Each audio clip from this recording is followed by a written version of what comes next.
Our partners at BetOnline continue to be the #1 source for all your betting needs and sports info. Hey y'all, it's your man Lloyd Spence, and look, you can find all of the latest sports developments, including updated odds on the NBA and NHL playoffs, Major League Baseball, fights, and even next season's NFL futures, all at BetOnline, because BetOnline is your continued source for all your sports wagering needs, including live betting and your favorite Vegas casino and poker games. So, very easy. It's very, very easy. All you have to do is go to the website today and use your mobile device to join and use our promo code BELIEVE, BLEAV, to receive your 50% welcome bonus on your first deposit. Just go to BetOnline. It's where the game starts.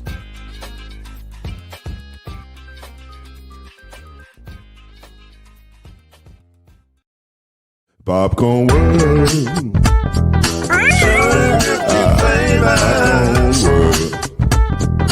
Popcorn World.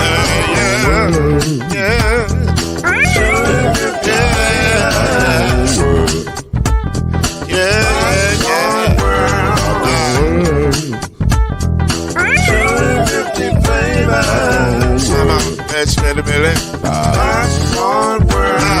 Can I make you move now? Yes, I can. So you can get this move in a bag of a can. You can make it round the world and it holds in your hand. Popcorn World. 250 flavors gonna make you smile. 250 flavors gonna make you smile. 250 flavors gonna make you smile.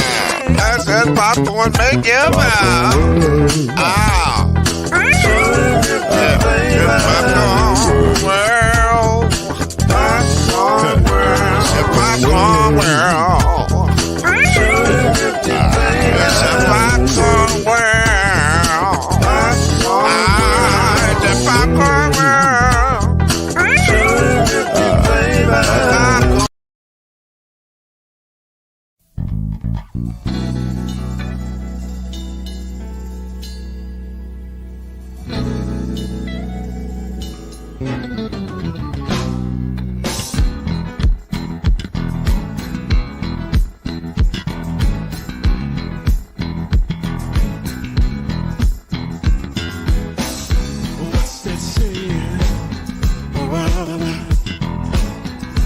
Breaking down the rumor and slowing down.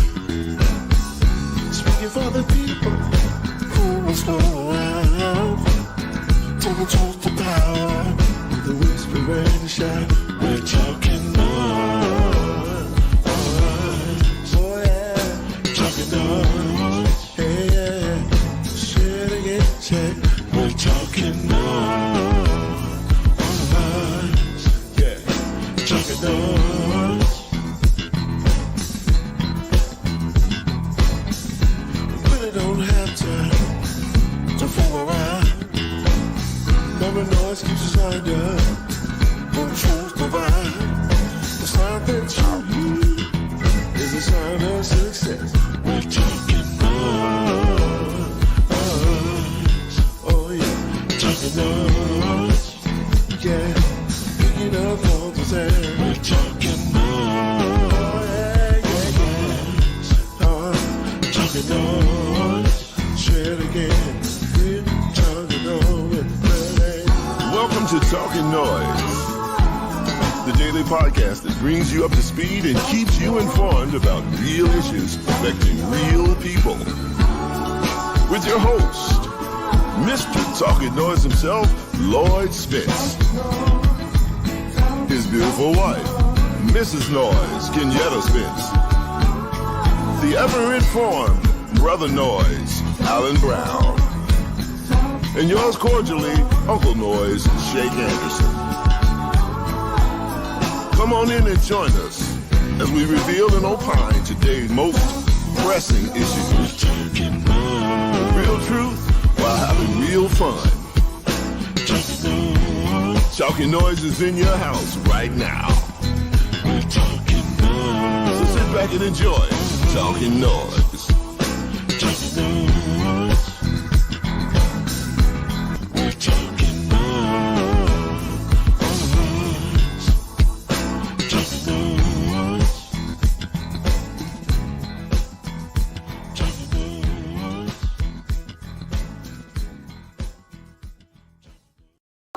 2, 1, ready, come on. Good time. Good time. Good time. Not getting hassled. Not getting hustled. Keeping your head above water. Gotta last, man. Making away with your cash. Every lady, y'all. Good time. Good time. Good time. Good time. Hey, we're lucky we got 'em. Good time.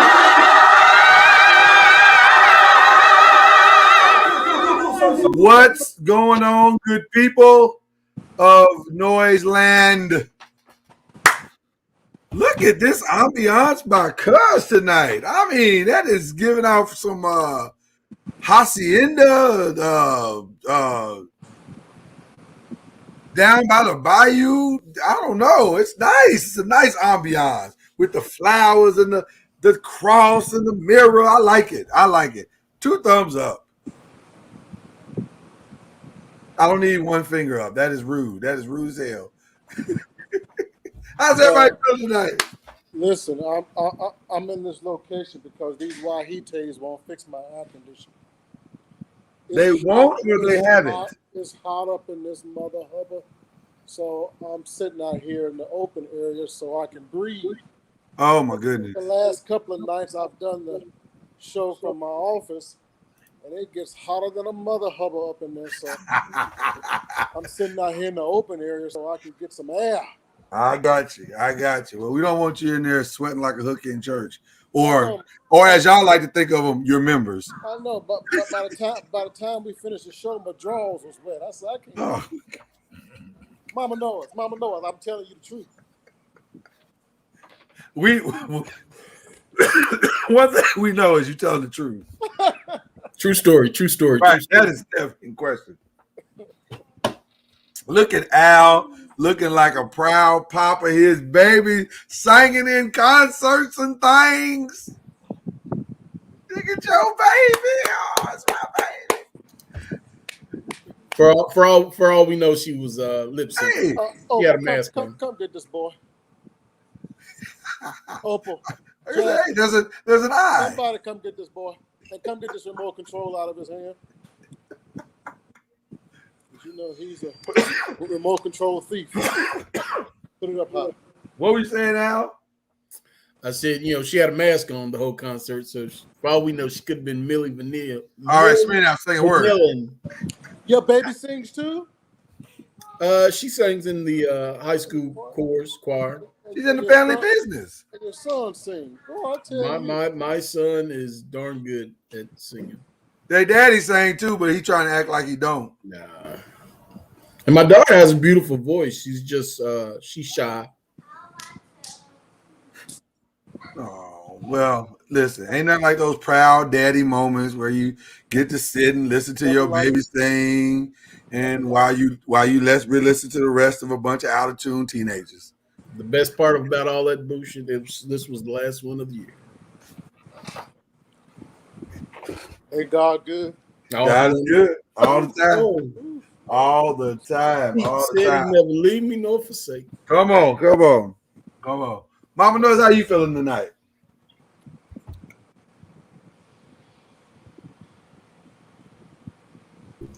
It's been an extremely long day. It has been an extremely long day. But we got through it. We survived it. All is well.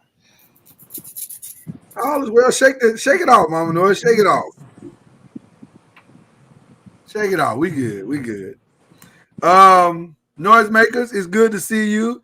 And I just dawned on me, we have not officially called the some of y'all might be wondering, let me say it that way, why we have not officially called the church service to service anytime this week. And there's a very specific reason for that. White Noise has been on vacation. He called me and said, "Hey man, I need some time, man."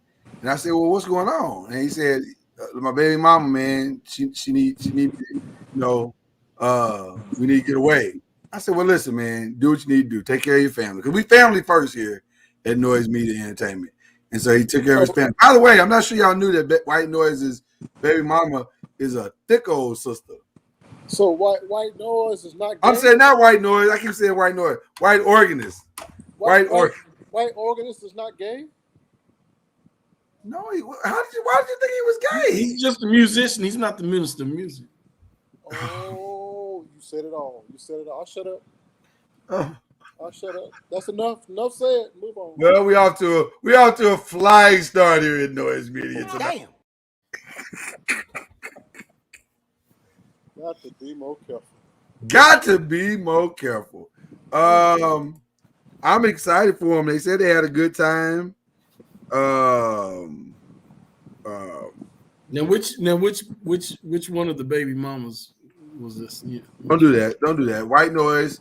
White. No, I keep saying White Noise. White Organist only has one baby mama. Oh. That ain't what Al B just said. Al B just basically said White Noise was the hoe in the church. That's what he said, but it's not true. He has one baby mama that he is taking care of. Matter of fact, he took this job so that he could take care of her, and the baby, just like some extra money, Pampers and all that stuff coming in or whatever. So, so you trying to tell me that Sister Millet's daughter, Sharice, yeah, got that light-skinned baby look just like him? It ain't him. I don't pry. I don't pry. He asked me for the days off. As my Mimo said just the other day when we was having dinner, boy, that boy spit him out. Oh Lord. Well, is that your baby? I just asked him. Is that your baby? Technically, don't we spit them all out? Oh. Friday, y'all. Friday, y'all. It's gonna be one of them shows. I see now. He said that's not his baby. Somebody get Cuz oscillating fan. I got what you gonna do? What are you on fire? What are you about to do? Well, send it to my email. I see it now. Send it to my email. I'm burning up in this house. Hold on. Oh, damn. First of all, White Organist said he's offended that y'all think he would cheat on his baby mama. And he said, I don't have to cheat when she looked like this. Oh, shit, no. White Organist. That girl, the trustees called Jiffy. Right. Well, White Organist said, and I quote, that's my way of giving y'all the finger. So the trustees called that girl Jiffy. Hey, touche, White Organist. Touche, nigga. Touche. Why don't you fire that thing up for us real quick?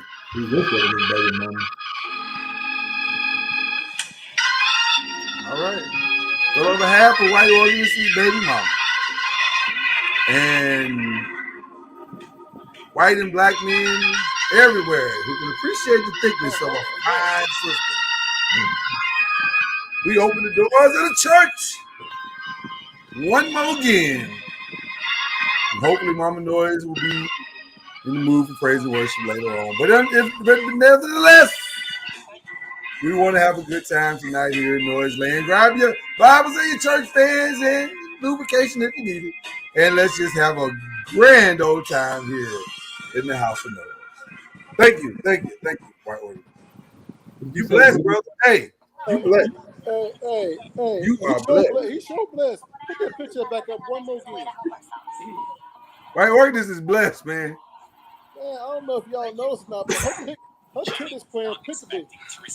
Yeah, they ain't, that thing can't contain what she's dealing with. Mama Noise, let me just be clear. A lot of times I like to put the picture up just to see the look on your face.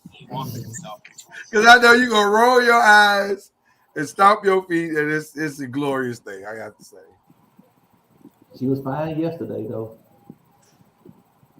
Right. Oh, well, Anthony Bruce is in memory. He says not his baby till the paperwork come back. Hey, man, you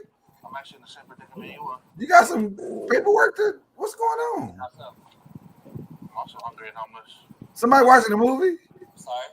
It's okay. Not me. Oh. That was Al B. Oh, I was like, is somebody watching the movie? Okay. All right. Almost dark. Almost dark. Well, you a long way from dark. You telling a lie. I don't think he meant his complexion, cuz. I think he was talking about it's almost dark outside. Oh. Yeah, outside. What I'm looking at, boy, you long way. We got quick. Mama Noise is never get there. Oh no, she tonight she's especially red bone. I don't know what's going on. Like you extra red bone. I don't know if it's the red outfit that you're wearing or what, but you the one to always say she's not a red bone. Well, today she is. I don't know what happened. I'm not sure what happened, but is it the lighting, Lloyd? Did you? It might be the lighting because she'll never get that lighting right. It'd be bright. It'd be too bright. Yeah. Mom knows why I smack the hell out of just what? It's true. Sometimes you gotta slap a little bit just to make it. I don't think that's necessary at all, Ron. First and foremost, let me just say, hey, Tara! Good to see Tara out tonight. We know the food. We know we about to cut up now. Tara's in the building. The tomfoolery about to start. Yeah, man. Yeah. All right. Oh, she done changed the picture. Look at that. She done changed up her picture. All right, Tara. We see you out there. Just real quick. Looking like a dime piece. Looking like a dime piece. She changed with the season. Is that what it is? Changing with the season. I get it. Real quick, some church announcements. We know we got Daddy and the girls tomorrow. They like for me to cook, so I'm gonna cook tomorrow, but not in the way they think. We're gonna talk about the craziest foods that are out there on the market to eat. See if they want me to bring those in the house and fry them up in some type of delicatessen. So we got that, and then Mama Noise is always talking. Oh, please, you don't eat nothing but chicken. No, first of all, that's rude as hell. That is not true. I eat more than chicken. Although, ironically, this week, all I have eaten is chicken. That's very interesting that you would go to that particular meat, but that's not usually how it is. Okay, and then Mama Noise, you claiming that you watch Black TV. We're going to find out just how much Black TV you watch in a little game we playing tomorrow, and I still do, called Black TV Stuff That Mama Noise Should Know. Why you? Mama Noise, text us if you have any problems. Just text us. We got you. Well, we gonna see. We got you back. We gonna see. You're always claiming that you love Black people and Black TV shows. So now we gonna see what you got. Lies. We gonna see what you got. All right. And then of course tomorrow night, we're doing a game night, but it's a little different to this week. So I would say bring your bottles. It's us versus them, but the them ain't who you think it is.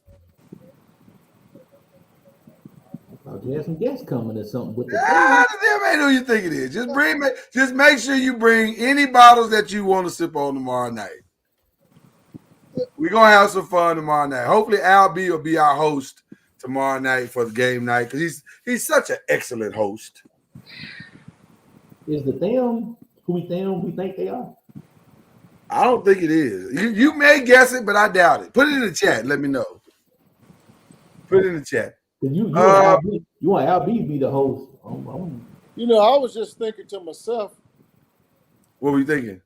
I don't think Mama Noise has been Black since y'all left Louisville. Louisville. That's not true. Mama Noise is. Since she's been out here in Plano. Mama Noise got strong nigga tendencies. Let me just tell you. Out here with these wahites. No. She hadn't converted like that. She'll listen to their praise and worship songs and maybe read an occasional book or two, but no, she's very niggerish. And I appreciate it about you. I appreciate it about you. If you don't cuss somebody out today, I appreciate that about you. I need you to be your full nigga self at all times. I had to cover my screen. My wife was back there getting wine from the bar back there. Well, I saw her. Shout out to my wine drinking partner. I don't want everybody to know she's drunk. Is it 5 o'clock yet? Yes, sir. Oh, she ain't alcoholic because, the alcoholics got to go to the meetings. It's 5 o'clock somewhere. It's 5 o'clock here. It's actually I believe It's it. 5 o'clock somewhere. You made me want to go get a drink now. You know what, Ron? I really thought about it. I got a little something over there right now that I can throw into a nice cup. Yesterday, the start of the show, man, we want to drink. The only reason I'm not because I promised my daughter I would go get ice cream with her after the show, and so that might be a weird mix. Dude, a red wine float is actually good. A what now? I'm sorry. A red wine float is actually good. Tell me more, Ron. Why does it sound like Vonda got you locked in a Foot Locker? Microphone's messed up for some reason, man. I don't know what's going on with it today. You know what, Ron? We still love you, okay? Oh, absolutely. Absolutely. Tara said she ain't waiting till on the cork wire. She's drinking right now. That's what I'm talking about. She a drunk too.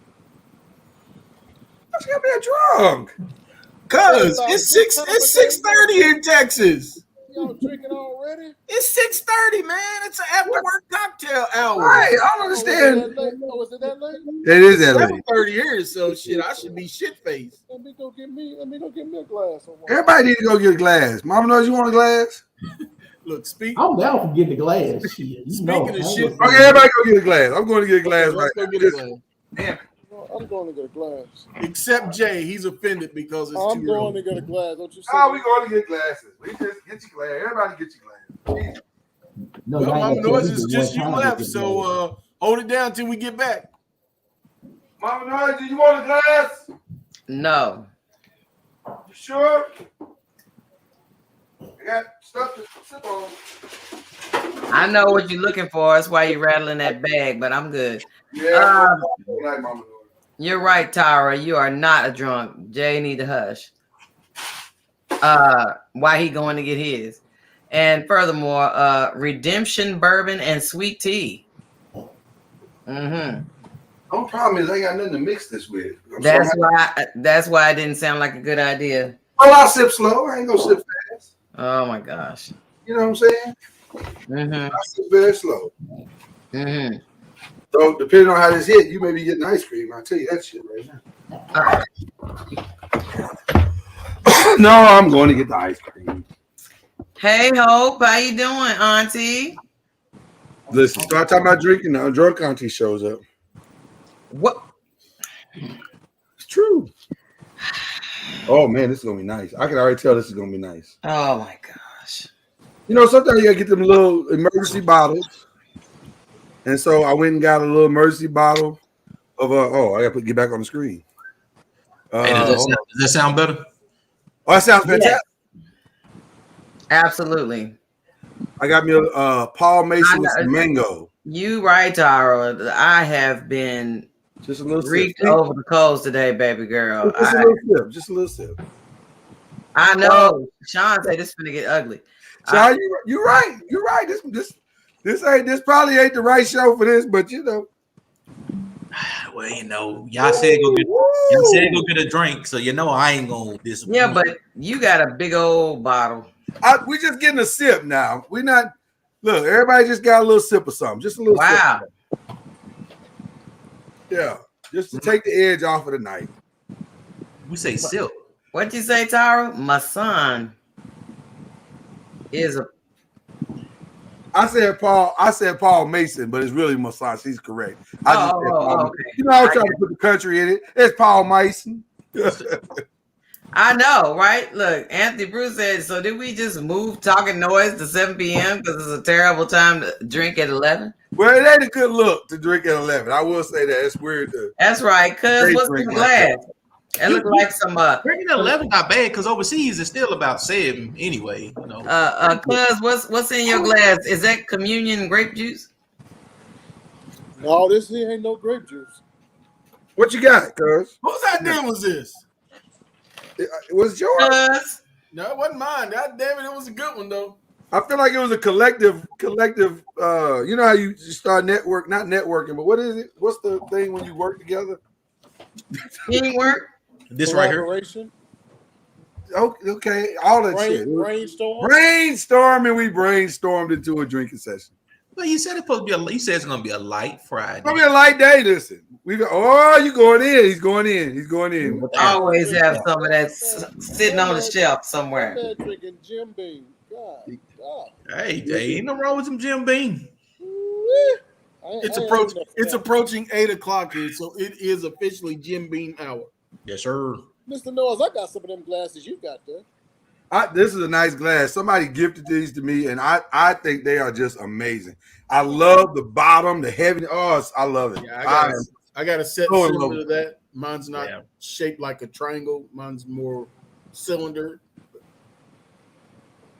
Zari said, I have a question. Does drinking calm people down? It depends on what you drink. I was gonna say, we'll see.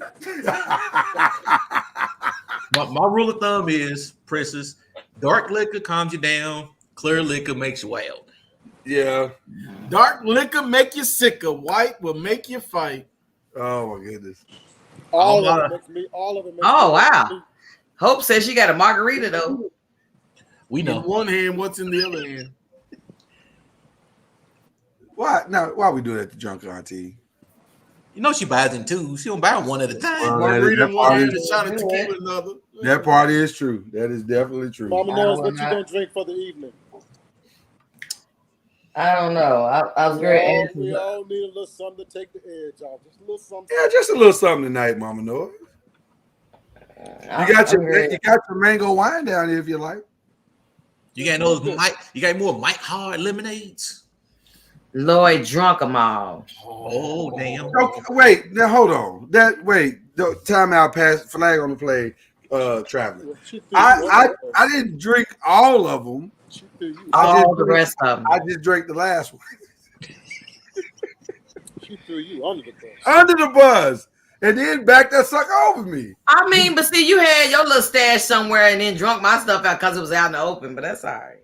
Hey, well, you know, they got to put stuff. You know, you got to put stuff up. Yeah, clearly. You hide your liquor? I don't hide my liquor. Okay. Then we good. Yeah, that's what alcoholics do. I don't hide mine either. Yeah. We off to a good start tonight. I'm not even sure what the agenda was supposed to be. I'm lost in the sauce right now. Let me see. What was supposed to be talking renewed? Huh? Canceled or renewed? Okay, yeah, that was one of it. I know that was one of the topics. And then what was the other ones? That ain't where I wanted to start. You gonna show the Sierra video again? I am not. I'm not. Mama Noise. Well, let's start with the crazy. Get the crazy on out the way. So, Pastor Jamal Bryant had the audacity, the audacity, to preach a sermon about Kevin Samuelson and to try to talk about him like a dog and how he talked about women and disrespected women. I certainly appreciate how you added that, all them letters to the end of that man's last name. What is it? Samuelson? Samuels. Already? You just took a sip. No, I'm good. I'm not there yet, but I just can't remember the last name. You brought his whole brother into it. His brother ain't had shit to do with it. You're right. But I had to say something. I am deeply offended that Jamal Bryant would say anything, fix his mouth to say anything about any other black man. The only thing he should have said was rest in peace. Rest in peace. And left it at that. Rest that shit to yourself. And then try to add the Lord to it. Come on, man. Sit down. Have several seats. Damn. Tell us what he said. What did he? What did about the GoFundMe or something? Didn't he? He tried to. I think he said some Jelly Roll Jam slick shit. You know how he be getting down. Hold on, let me pull it up. Jelly Roll Jam slick shit. If that ain't Texas, I don't know what the hell that is. That Texas, that felt real Texas. That felt like I've been here for 20 years. Man. What did he say? Well, the article doesn't say, but I could play some of it for you, but I don't want to play that shit on this here. How you really feel? You don't want to play Jamal Bryant? That's what I don't want to play Jamal Bryant. I don't think you should be taken. Okay. by him as you're saying. I don't think you should be so. He's doing the work. He's doing what he's supposed to do as a pastor, as a man of God and of the cloth. Well, if trying to slay half the women in his church is doing what you want to do, did I say too much? Shabbat. Oh. Did I say too much? He may have done that in the past, but I don't mean he's still trying to do it. So he's repenting. Tara said pot calling the kettle moment. We all go through Hoish moments. time where we know the women of the church are in need. Preach, preacher. Indeed, we are there to meet their needs. Laying those holy hands. It'd be a wrong of a man to just try to feed her spiritually when she needs some physical attention. Lord. Y'all don't hear me. We don't hear you, Lloyd. We I still. had a great song too. When I get that feeling, I want whole type healing. Here's what he said. Of low value after 35. How can a man say that you do not have the level of traction of a high-powered man when that man has got to get a GoFundMe for his funeral?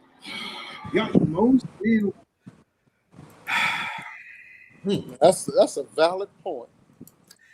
Yeah, but he ain't supposed to make it. Good point.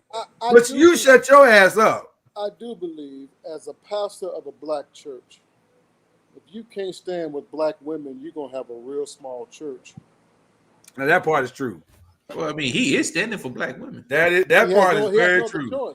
He's standing for them, laying with them, bending them over. Shabbat. Mama knows you know we right. Why are you looking like that? Why are you looking like we don't really tell the truth?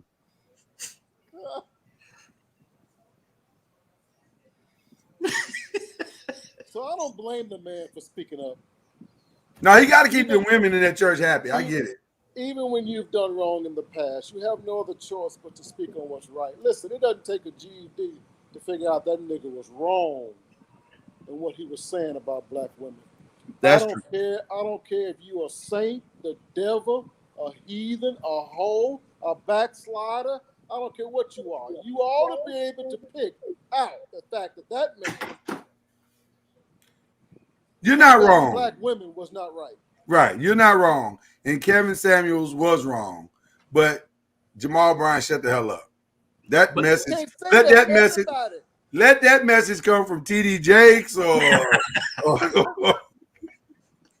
Noel Jones or somebody like that. Somebody with hey, Noel Jones, Jamaican. You know he getting it in.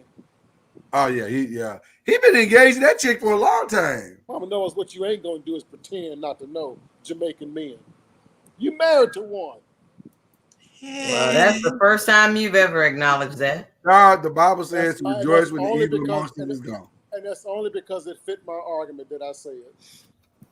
Well, on behalf of all Jamaicans everywhere, fuck you. Oh Lord. It's Friday, y'all. It's Friday. It's Friday. That's where the joke was. You know that's where the joke was. You know that's where the joke was. I had to go where the joke was. Y'all gonna say I had to go where the joke was. I drink to that. Touche, nigga, touche. If you tuned in today, you get what you get.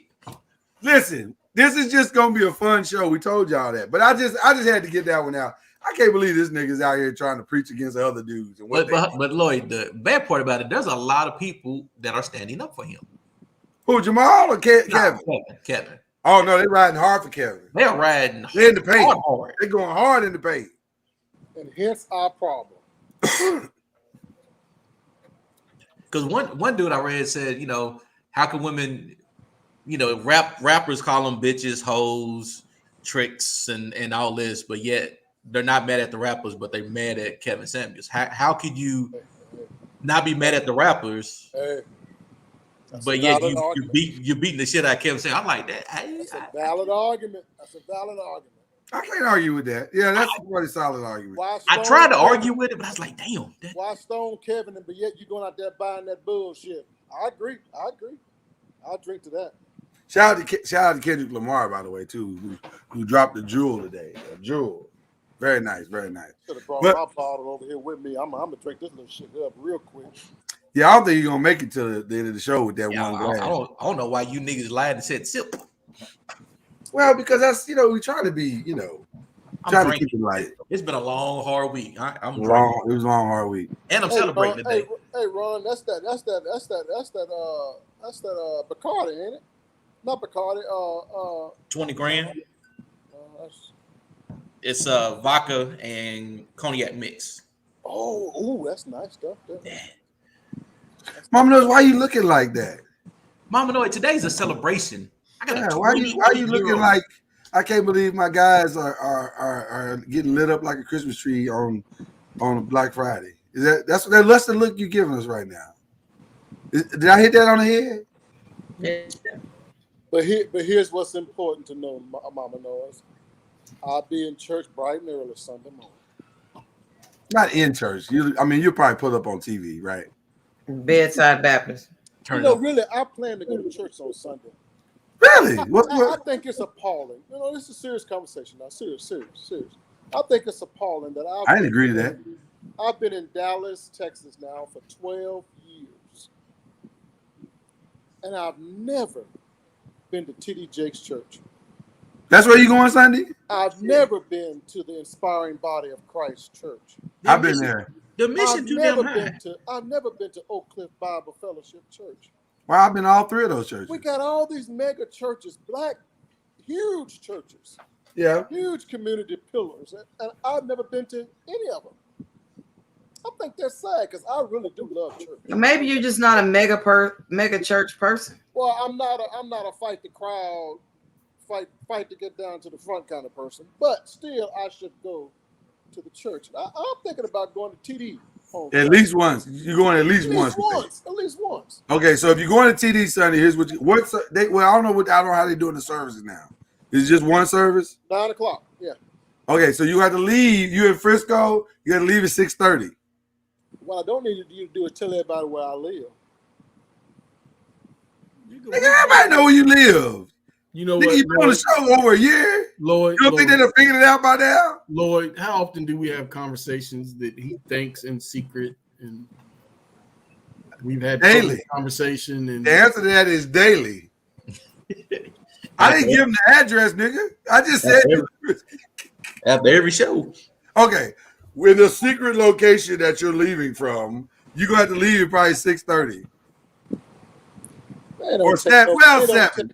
It don't take that long to get nowhere in the DFW on a It ain't about that's not you missing the point of the trip. You're missing the point of the trip. If you're going for a 9 o'clock service, it'd be packed out there, man. They be lined up around the wall getting in their place. One thing I know is they have first visitors parking lot, and they kind of escort those first time visitors in. Yeah. So I'm going to raise my. And you under the impression that you're going to be the only first time visitor there, huh? I'm just saying I'm going to raise my flag first time visitor. Well, good luck. You are an oak. No, I'm thinking about your ass is going to become.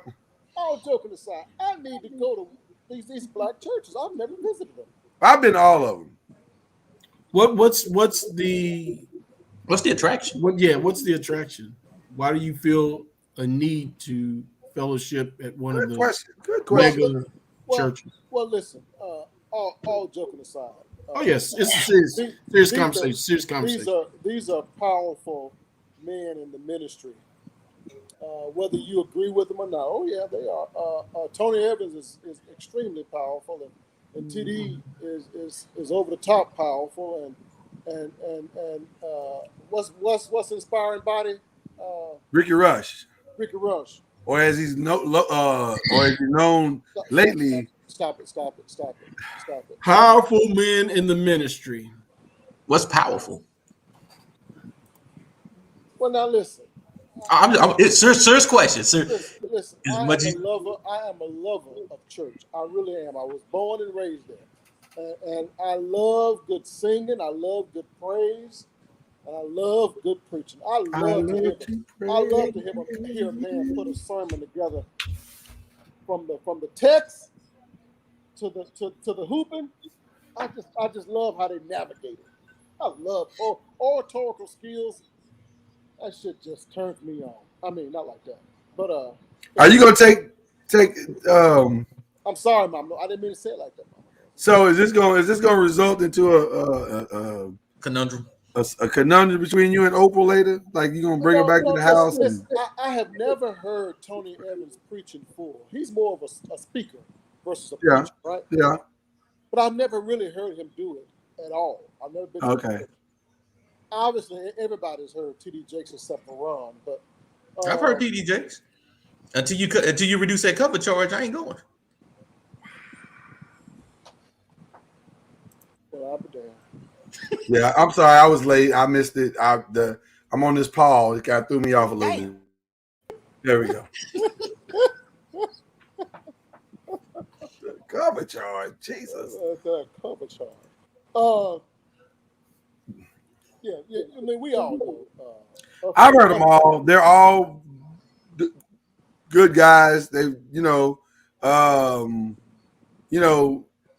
sometimes when it's not a good idea though to peek behind the curtain, and then you see too much. You're like, yeah. See, now you're saying stuff that ain't right. That's all I said. That ain't right. I didn't say no more than that. I left it alone. It wasn't me. It was the Paul. I'm still waiting. I'm kind of with Al. What makes them so powerful in the ministry? All right. Well, like I said, Ron, I like good preaching. Oh, okay. And if you can preach, I mean, really preach. And it used to be if you could sing and preach, you tell for church. But I just like good preaching. If a preacher would start off a sermon back in the day with a good song, shit, he already had him on the tiptoe. They was about ready to shout right then and there. Yeah, ain't nothing like preaching the wet panties.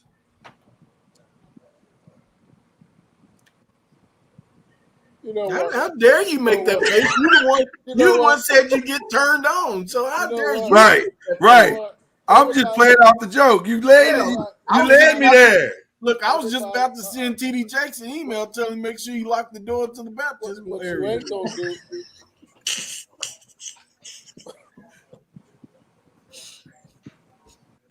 Half his nurses guild be missing back underneath the baptismal pool.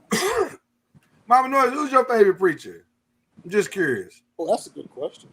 Oh, should have leaned forward. Alive, not dead, alive. Hey, Lloyd. What? She said Lloyd. She just didn't want to think no more, so she just left it alone. You look like you didn't hear her say Lloyd. Well, I heard it, Didn't believe it, but you heard it. Mine's that young cat that took over Clay's church up in Chicago. I haven't heard him yet. Is he good? Who is that? Who was it? Clay was a singing fool. Boy.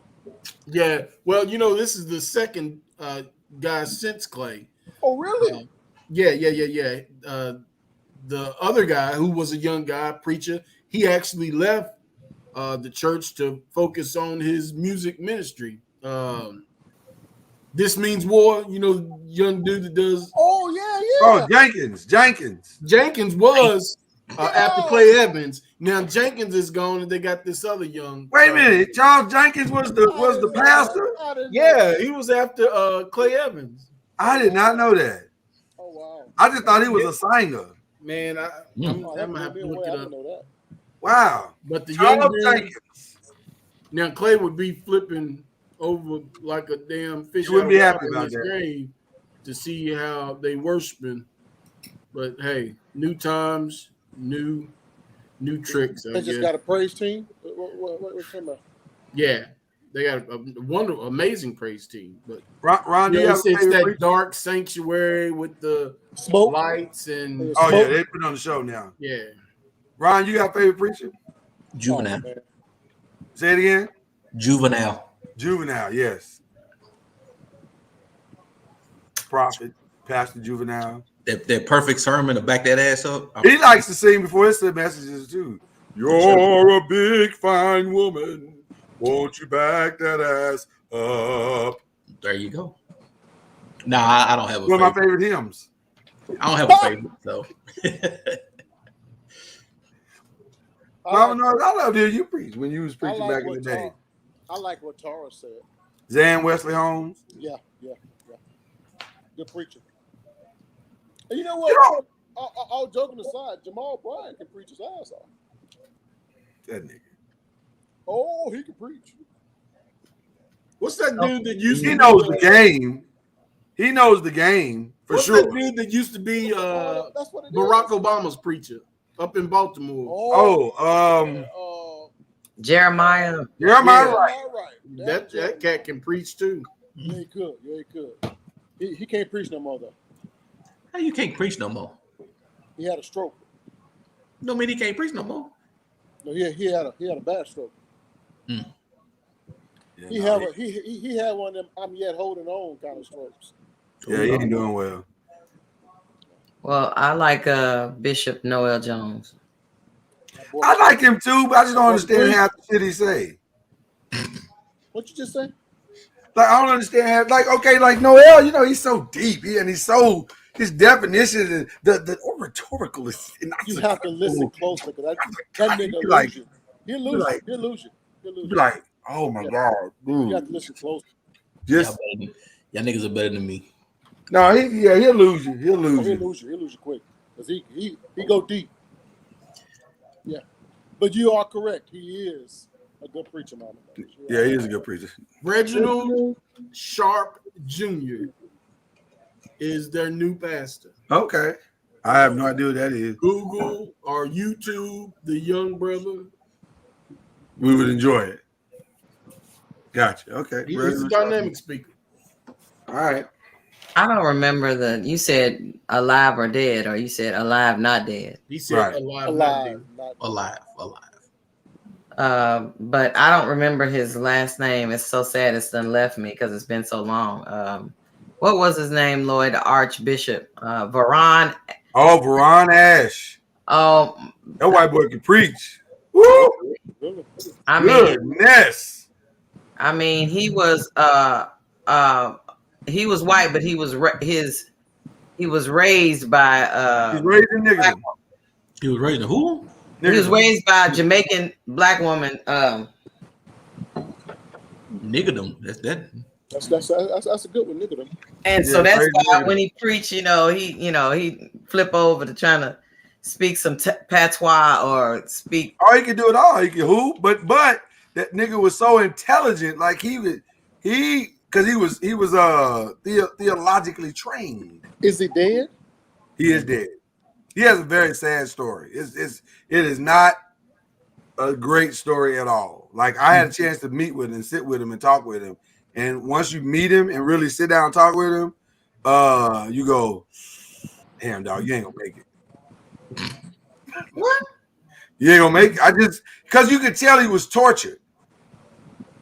He was a tortured soul. And he just, none of his demons did he reconcile. And the worst thing that could have ever happened to him happened.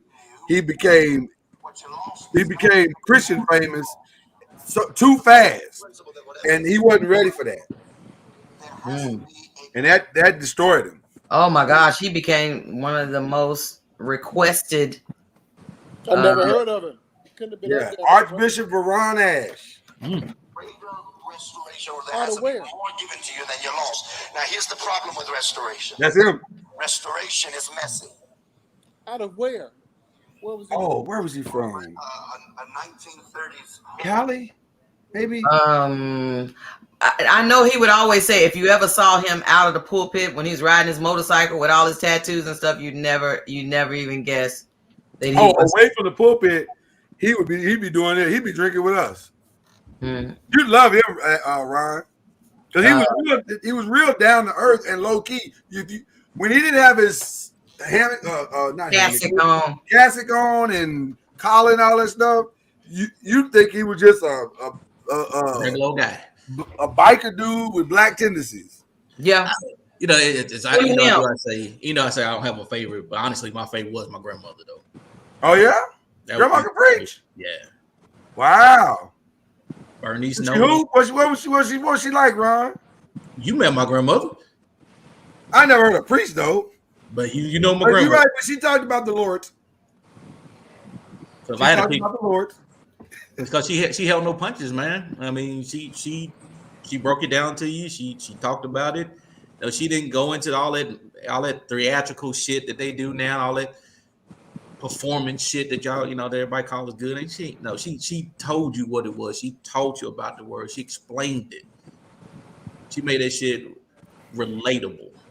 This is the irony that we have in this conversation, because a lady that mentored me in music, I want to give some love and rest in peace to the great Alfreda Hall, who was a female worship pastor. Well, they didn't call them worship pastors back then. They called them ministers of music. But she could play her ass off and sing her ass off. And she just passed last week, and she's going to be buried tomorrow. But to Ron, to your point, she played for all these churches in the city that she died in, and now she didn't have any money to be buried. And none of these churches have stepped up to help, and it's interesting to me. And part of it was, I thought maybe some of those pastors that she played for were no longer pastors anymore. Maybe they were gone to be with the Lord themselves, or they retired or whatever, so they didn't have that type of influence. But it was just sad to hear that she. Yeah. That's the reason why I think, we talk about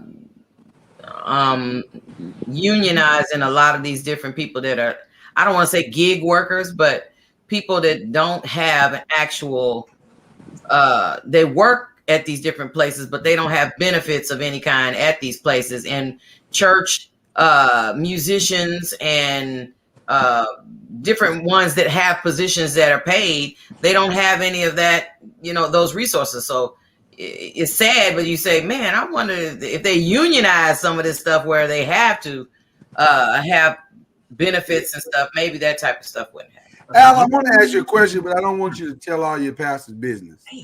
So you got to figure out how to answer this question.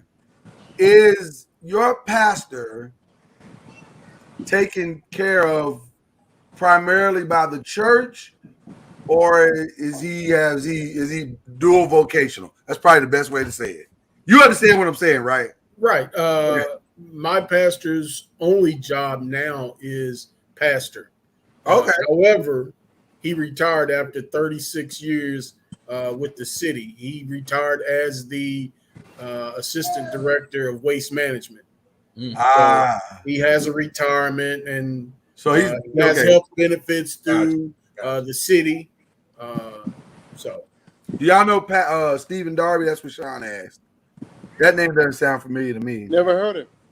Yeah, but it's in Louisville. Not Darby. Yeah. Sound like Sean trying to tell us write that one down. So I'm writing it down, Sean. It's interesting because a lot of these pastors dedicate their lives to these missions and ministries, but they don't have retirement plans. They don't have good insurance packages. They don't have a lot of things that they, unless they get their churches to the mega status. Well, and then, that's sort of the story of Vernon Ash. Yeah, he was diagnosed with colon cancer, and then he come to find out he didn't. Although he was Archbishop of whatever area it was. Yeah, his insurance had lapsed. Yeah. So I mean, there's a wonderful, amazing former pastor here in the city of Louisville. Preached for decades at a particular church. He retired to care for his ailing wife, and upon his retiring, the congregation in which he pastored immediately canceled his health benefits.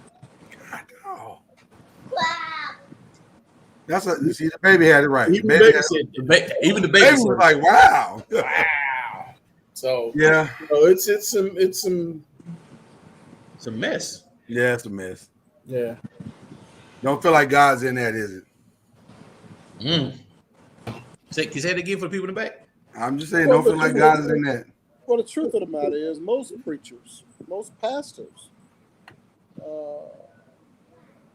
don't live as wealthy of a life in the latter days as you would think. The church doesn't take care of them. Most churches don't. Unless you're a mega church. And that's in part because many of them lack education.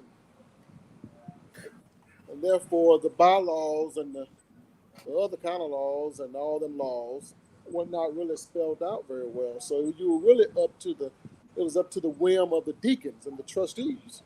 Oh, yeah. To take care of those pastors. And many of them would say, you know what? We moved on.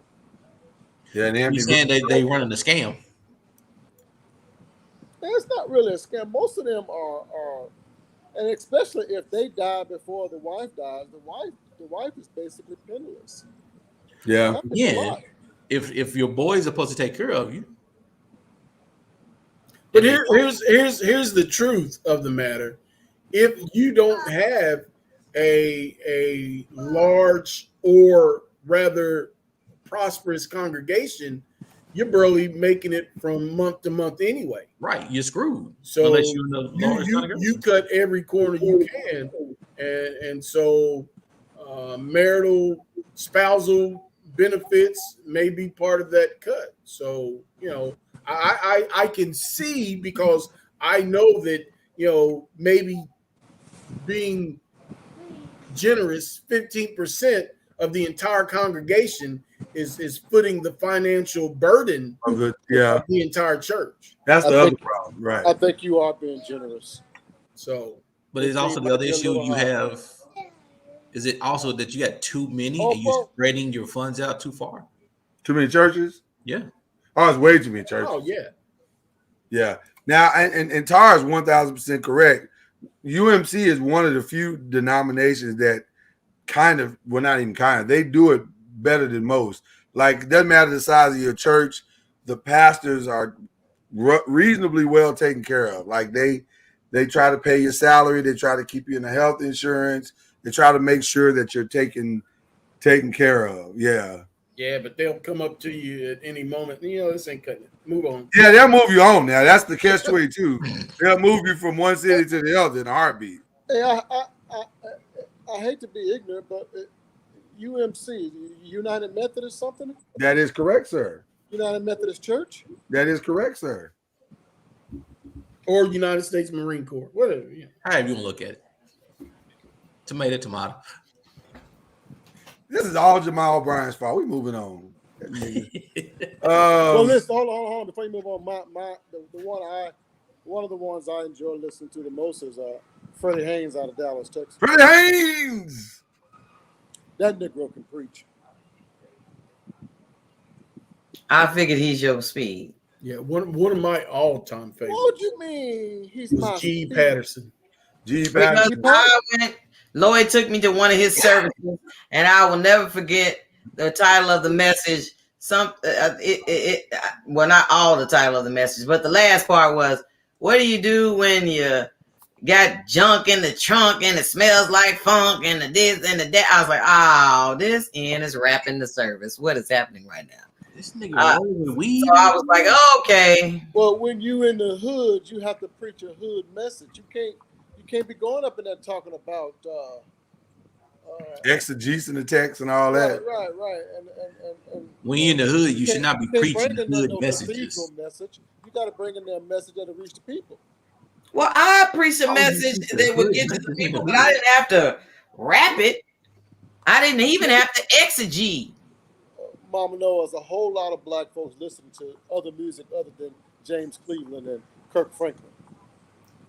What exactly are you trying to say? If you want to reach them, you gotta speak their language. That's real.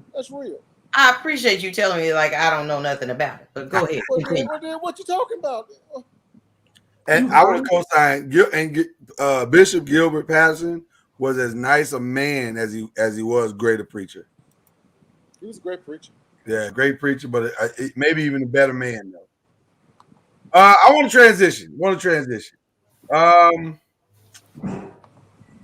Bette Midler. Well, let me back up. There is a formula shortage in the country right now. Baby formula. What type of formula? Okay. Baby formula. There's a shortage, and mothers are panicking everywhere because they can't, get the formula they need for their children. And Bette Midler, in the wisdom of the elders, tweeted out, "Pull out your titty."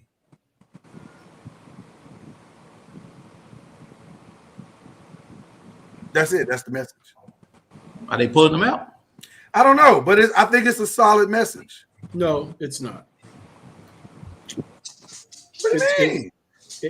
Speaking from the experience of having a spouse whose ducts would not lactate, she was unable to produce breast milk. That'll do it. Oh well, but I think she's speaking to the ones that can.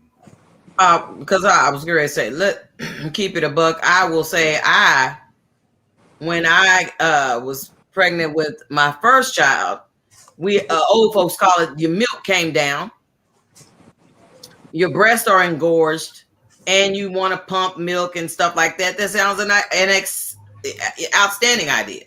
However, if you have any other children and the milk doesn't come down, you can whip them out all you want to. You can even put it in their mouth, but there ain't nothing coming out because the body is not producing the milk. But isn't the shortage only on that breast milk formula, not regular milk? It's all milk. It's all formula. It's all formula. Yeah, it's all formula. Damn. And I would be terrified if I were a parent because Jeremiah could only have Enfamil Nutramigen. I know. That's how our baby got us. Our kids got us the same way, Al. They couldn't do the regular Enfamil. It had to be some special $35 can. Yeah, that Nutramigen was at the time was the most expensive. I was like, was it the gold label? Yes, orange, the blue gold, with the orange, yes. That thing was. It was. I want to say back in the Zaria, where it was $25 or $30 a can. See, we couldn't even do the can.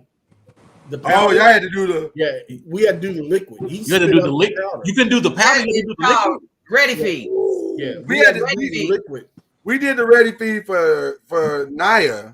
No, we did the ready feed for Zaria because Zaria was soy. Zaria was soy. Hanaya had Similac, which they had plenty of that. And I was grateful. But if you needed soy, just imagine now people be demanding soy. I can't have nothing but soy. But back, Zaria is 21 years old. 21 years ago, needing soy, that was unheard of. So because it was so unheard of, it was super expensive. And then when you tried to go on the cheap and get Pro-Sobi, it messed up her digestive system. I was gonna say you really couldn't go because it just wasn't good for the kid.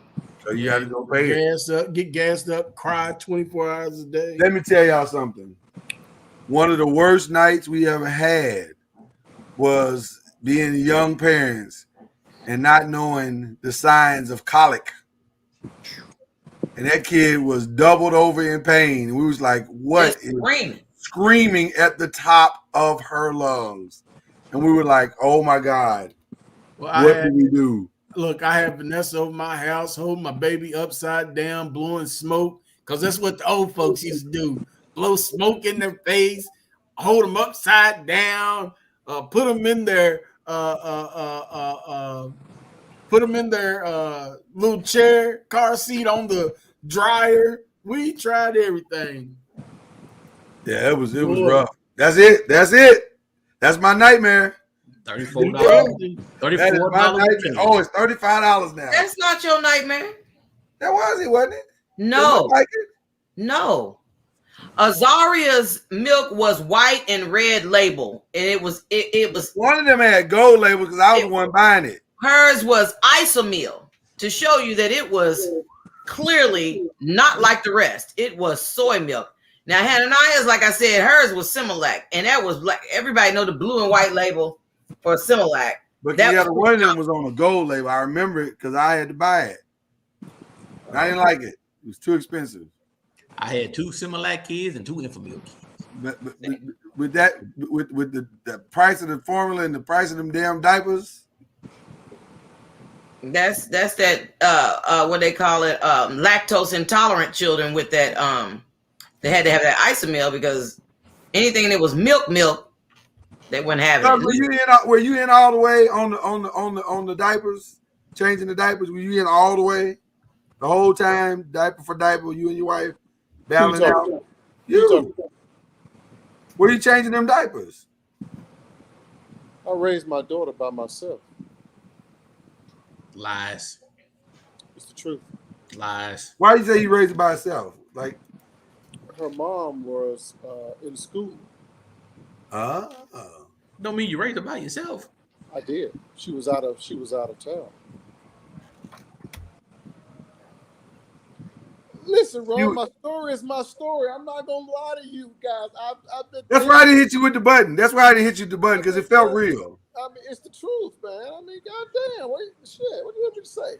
Nigga, I was out of town a lot of times with my kids, but goddamn it, if you still come home and you still be with your kids, you raising your goddamn kids.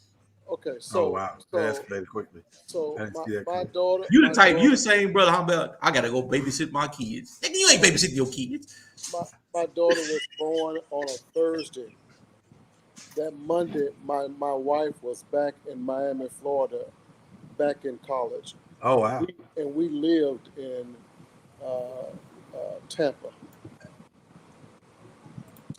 I took off from work for 6 months. Oh wow! I did everything by myself. The only thing I couldn't do was breastfeed. But the good Lord saw that I needed help, so I had the perfect kid. I just gave her whatever, Similac, no lac, give me some slack. I gave her whatever I thought was the best price, and she took it like a champ. Wow. Wow. Never had any problems with her and that. That's awesome. And Oprah only saw the baby on the weekends. We would drive down to Miami, Florida every weekend so she could see her baby. But during the week, I took care of her by myself. Wow. For 6 months? Yeah. I thought I heard you say 6 months. I'm sorry if I just put that number on you. About the first 6 months. Okay. But even when she came back after that, she was doing clinical, so she still wasn't available. I was still taking care of the kid. Wow. Well, Lloyd took care of Azaria because I was on such strong meds after having emergency surgery and stuff, having Azaria. So he was off work. He had to leave his job because back then they weren't giving you FMLA. No.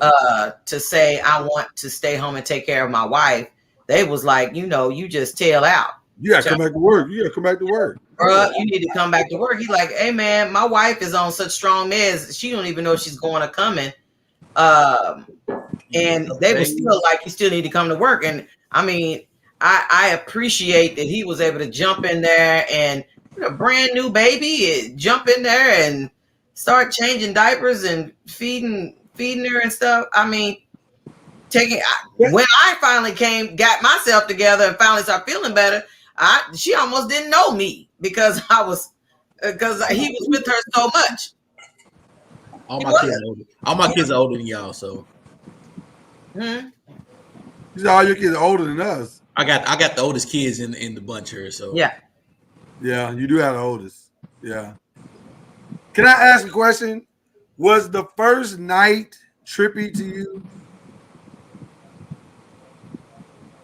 First night was more scary than trippy.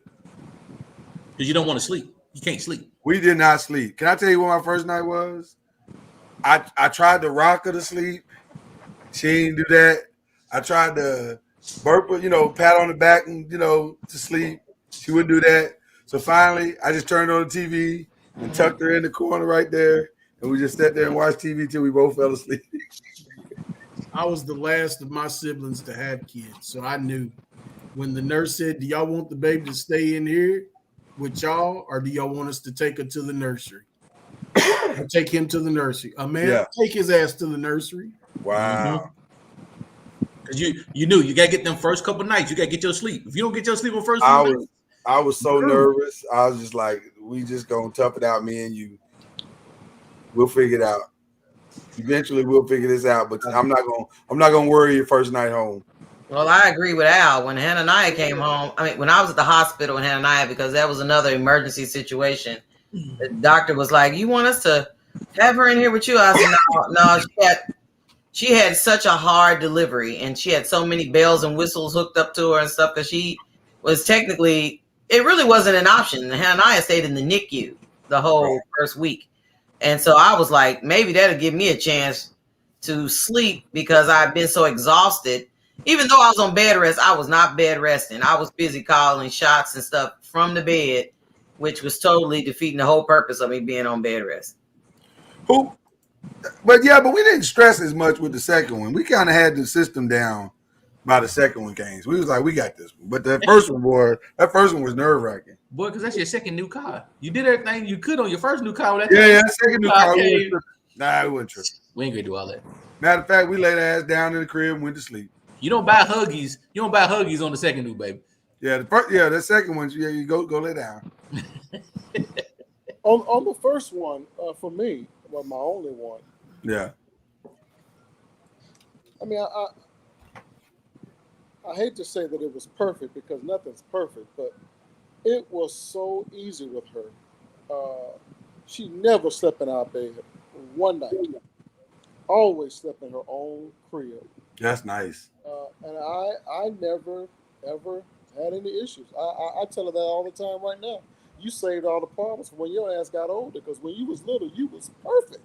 Wow. It was easy. Wasn't a crying baby, wasn't never colicky, nothing. Jeremiah's name, him being named Jeremiah was predestined. God knew that he should have been called Jeremiah. The weeping prophet. The weeping prophet, because that little sucker cried and cried. I used to work third shift, and Lisa would constantly call me. And luckily, God saw fit that they had transferred me to the Newburgh location instead of out in Middletown. And our apartment was less than 5 minutes from the apartment. But she would just lose it, and because he would never stop crying. Wow. I think that's the one thing that we did good too, Al, is Vonda worked day shift, I worked night shift. Oh, y'all had a real good strategy. And for years we stayed that way. We just stayed that way. My wife did not work. That's Charlotte, by the way. If for some reason it's not showing up on our screen. I'm trying to figure out how Tara knew that it was Charlotte, because they're watching it on Facebook. Yeah, it shows her name. Facebook, it shows. Yeah, it does on the page, just not on ours. But you know what? We don't give a damn if Charlotte any goddamn way, because she don't show up. Hey, wow. That escalated quick. Catherine. Kyrie. Hey, Cass. We ain't heard from Charlotte. Seen Charlotte. I don't know how goddamn long. We had no strategy on the first one. We had her in the bed for like 8 months. And then the doctor said, "Hey, y'all gotta get her ass out the bed." She sure did. She said, if you got a bedroom, you need to clean it up, set it up for a nursery, and put her in there. See, we was broke, so Ronell slept with us when he was little, but his baby bed was in the same room with us. So yeah, after the first few times he slept in the bed, we actually had him in the baby bed. So the baby bed was in the room with us, but we was pulled back in. So yeah. Yeah, dude. Yeah, we have a lot. And Tara, that is the cause of a lot of infant deaths. Yeah. Yeah. That's the one thing that we struggle, because that's the one time you will learn not to roll over. Right, right. You will learn how to sleep in one spot. Your ass would not move. You'll learn how to sleep in one spot. You won't turn over. You won't do nothing. I would you really learn it quickly. I would put my kids on my chest. I do that. And tuck the covers under my sides so that there was no wiggle room. So they almost felt coddled, but it also kept me from rolling over. That's smart. We Yeah. wouldn't sleep that way. That's how we would take naps. Yeah. They both slept in their own bed. From Craziest thing my grandmother ever told me, my grandmother and my mother, if you put the baby in the bed with you, and mama knows you're gonna laugh, you're gonna hate this. We would take a dresser drawer. We would take the drawer out.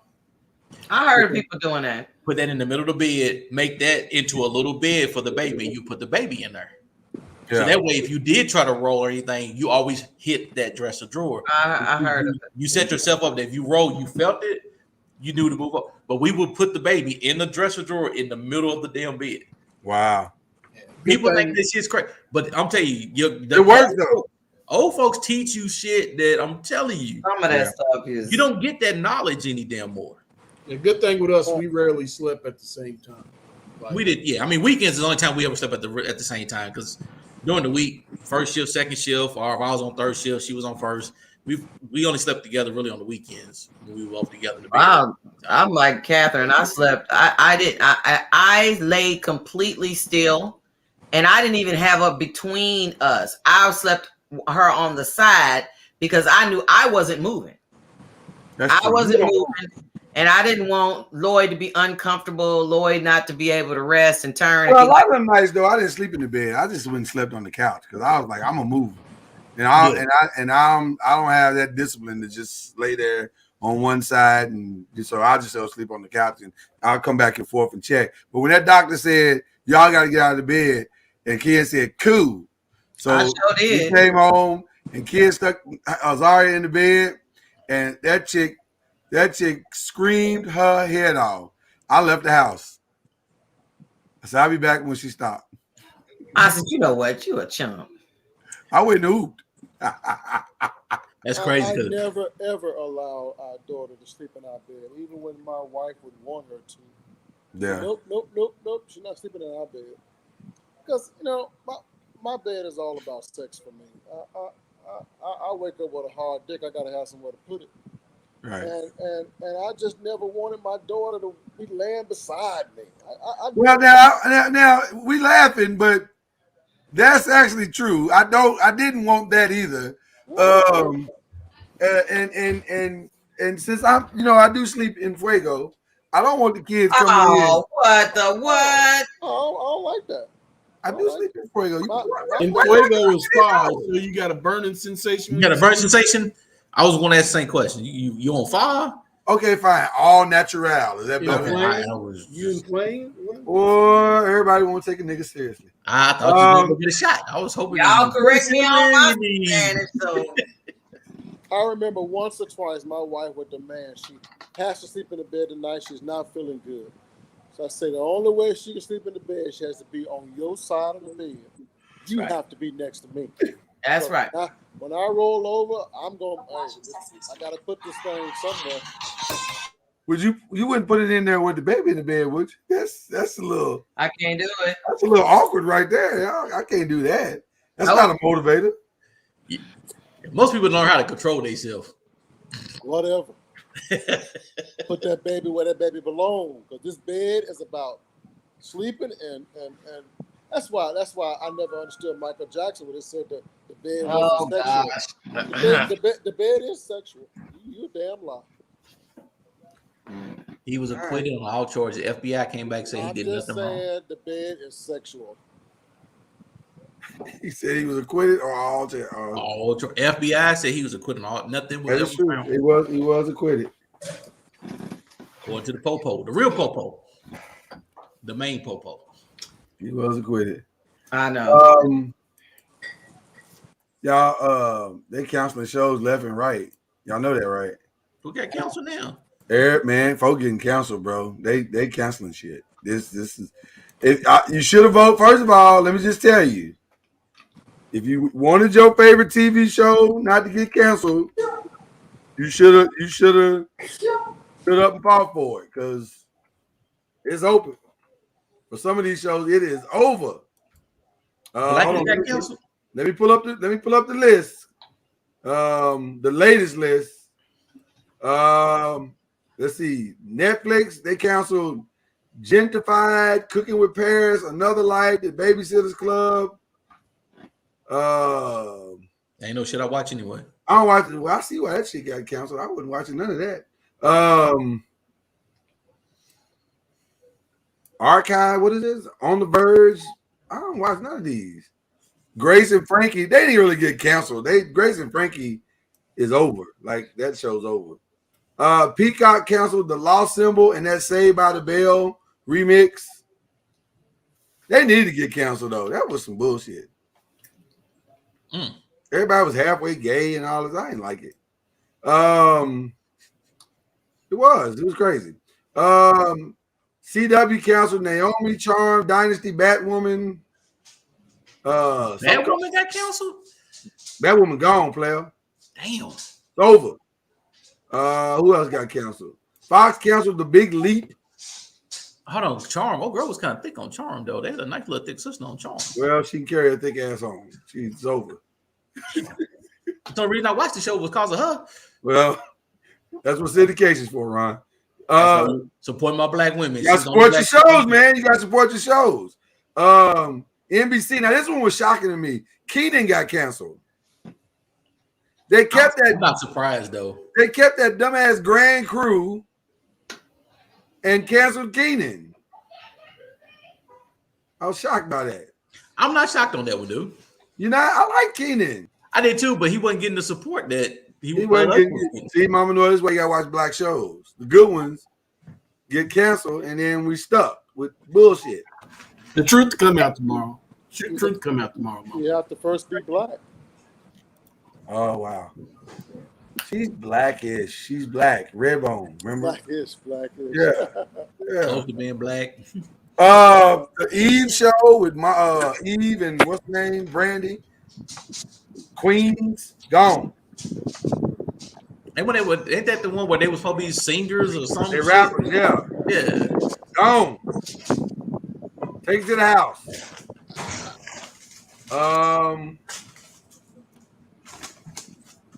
I didn't like Grand Crew. It's dumb.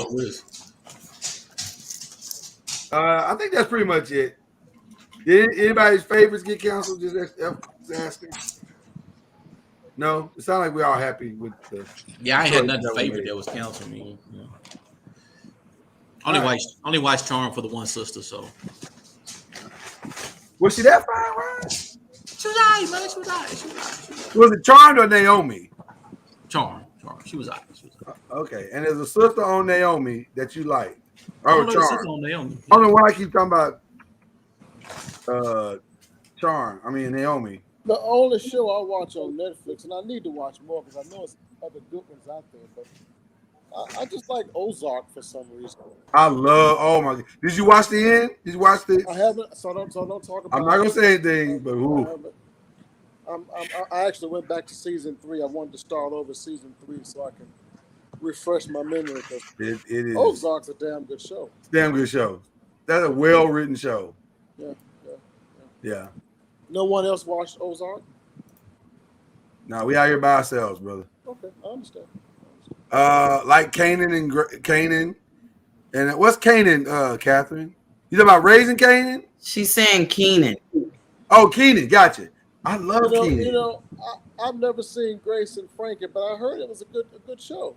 It's too white for you? It's too white for you? No, I watch a lot of white shit.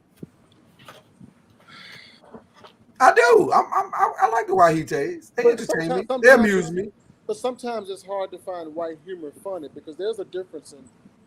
There is a difference. Yeah. There is a very big difference.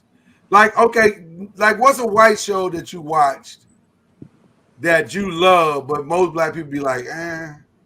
Like for me, it's probably Frasier. I love Frasier. I didn't watch Frasier at all. I love Frasier. MASH for me.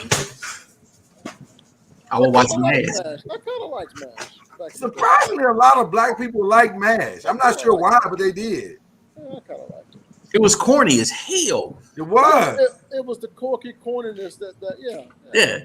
And every 3, 4, 5 episodes, you get one black person that showed up in the army, you know. He'd be on there for a little bit. Yeah, the little one dude that was the football player lost his leg. I mean, you always got one or two that popped in, but it was a corny show, man. But I mean, I will watch it. Star Trek. Star Trek was the other one. Oh, everybody watched that. To me, that was a black show. I didn't watch Star Trek. Captain Kirk was a nigga. What?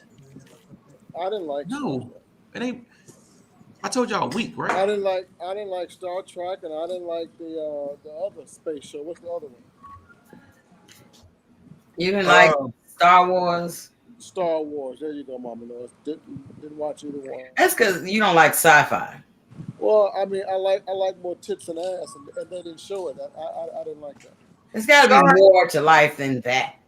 Let me address Sean real quick. And Tara. Whoa, her daughter worked on the set. Wow, how cool is that? Wait a minute, her daughter worked on the set? On the set of Ozark, yeah. Really? Yeah. Sean, I wasn't crazy about it either, but yet I was still somewhat satisfied. Okay, well, I didn't love it. I didn't love it, but it was okay. Talk about it. Well, we ain't gonna do I didn't. I just said I just answered this question. Okay. Just answer this question. Why you? Okay. I'm really into the show, so I don't want no. It's a great show. It's a great show. Okay. I didn't like Frasier. I didn't like Friends. I ain't really care for. I like Friends too. I didn't watch Friends. I watched Friends, Frasier, and Seinfeld. That was way too Caucasian for me. I ain't care for Seinfeld. No, I still watch Friends. I watch Friends now. Yeah, it's actually a well-written show. It's Shouldn't you be watching? What was the black Friends? What was the black? Living Single. Living Single. I watch Living Single. I binge. I go back and forth. I binge both. I'll tell you a show that I'm surprised that I like because I really wasn't into MASH, but I liked China Beach. Oh, really? Oh, wow. Wow. That was like the MASH. It wasn't a spinoff, but it was like the answer to MASH. Yeah. Right. It was another network's answer to MASH. Right. But it didn't have the run. It didn't have the run that MASH had. Now the show Golden Girls was the other show. Oh, now. See, I think those are black sisters trapped in white bodies. So what about King of Queens? What is that? Is that a black show? White show? I got black problems. I call it a black show with black problems because I was gonna say they had black problems for sure. But I like I've King of never Queens. seen it. I've never seen it. That's pretty good. I like King of Queens. It's good. On Netflix? It is now. I think it's on there now, but it was on CBS. Yeah. But like Big Bang Theory, I couldn't do that. How I Met Your Mother, I couldn't do that. I love Big Bang Theory. Love and I Big love Bang. it more when I can pair it with Sheldon. Yes. Young Sheldon. Yeah. Dude, Vonda would never watch Big Bang Theory. I watch it all the time. She didn't really sort of like it because she would just listen to it. So she would never watch it. So she had to listen to like a whole season. And after she just listened to the season, she actually starts watching it. She loves it now. Sheldon's her favorite character. Oh, now Cheers and Night Court was in my top of all time. I watch them all the time. Come on now. Night Court, man. Night Court. Night Court. I'm trying to find Night Court on one of these apps. Yeah. There's none of them. I know none of them. I love Night Court. Not even Quibi or one of those you can pay for. Mm-hmm. I've yet to find Night Court on anything. Yeah, I hadn't found on anything either. If somebody's found it, let us know in the chat. A lot of people like Big Bang Theory though. A lot of people love Big Bang. Big Bang is Theory. hilarious, dude. See, now when let me just say this: when people tell me, black people tell me they don't like Friends, I don't fight them on that because I get why you don't like it. It says you can watch for free on Prime Video. No, you can't. No, I looked on Prime. I did not find it. This must be a recent ad.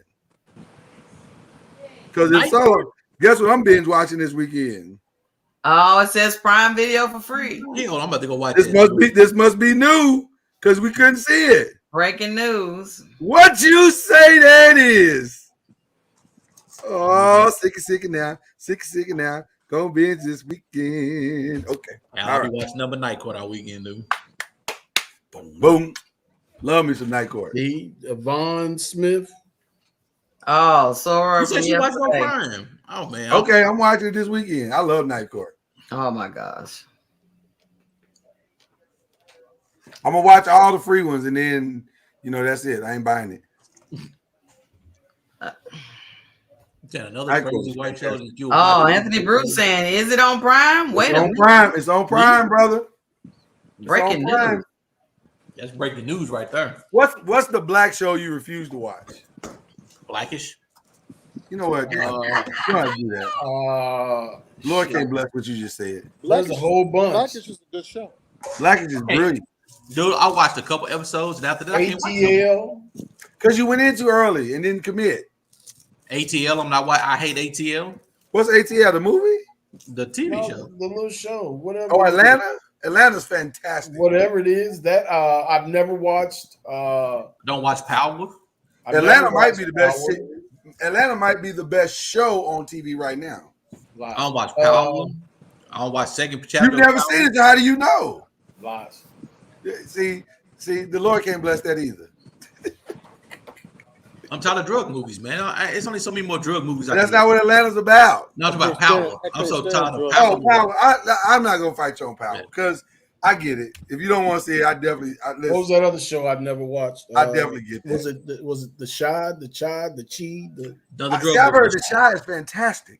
Everybody says it's great. Everybody I've heard said it's fantastic. The acting is really good in the Shy. I just can't do any more. I'm so sick of drug movies. Oh, Who's the Boss was. Why did I love Who's the Boss? I don't even know why. I got one. Love Who's the Boss. I got one. Ricky Schroeder. Oh, Silver Spoon. Silver Spoon. Yeah. It was kind of Caucasian. What do you consider Webster? Funky Brewster. What do you consider Webster? I like Webster. Is the black? Yeah, show? but it wasn't a black show though. Is the white show? It was a white show. It was the white answer to Different Strokes. I agree with that. Well, isn't the same conversation? It's not like a rebuttal. But I thought Different Strokes was black. Different Strokes was black. They lived in the White House, but they had some real nigga problems. Right. They had real nigga problems. That's what happened when you invite. They had mixed couple problems. They had some serious. Some of the shit. Go back and watch some of them old Different Stroke episodes. They was having some. They dealt with some really heavy stuff, man. But my other one was what's the kid that was a doctor? What was his name? Doogie Howser. Doogie Howser. I did. I liked it in the beginning. I liked it when he get in the beginning, but when that nigga got old, I stopped watching it. Yeah, what do you consider facts? So what do you consider Nell facts? Carter? Yeah, Nell Carter, the great Nell Carter. What do you consider facts of life? That was good. That was a white show. That was good. But we liked it. Well, yeah, we liked it though. That was a good show. You only watch Call of Duty.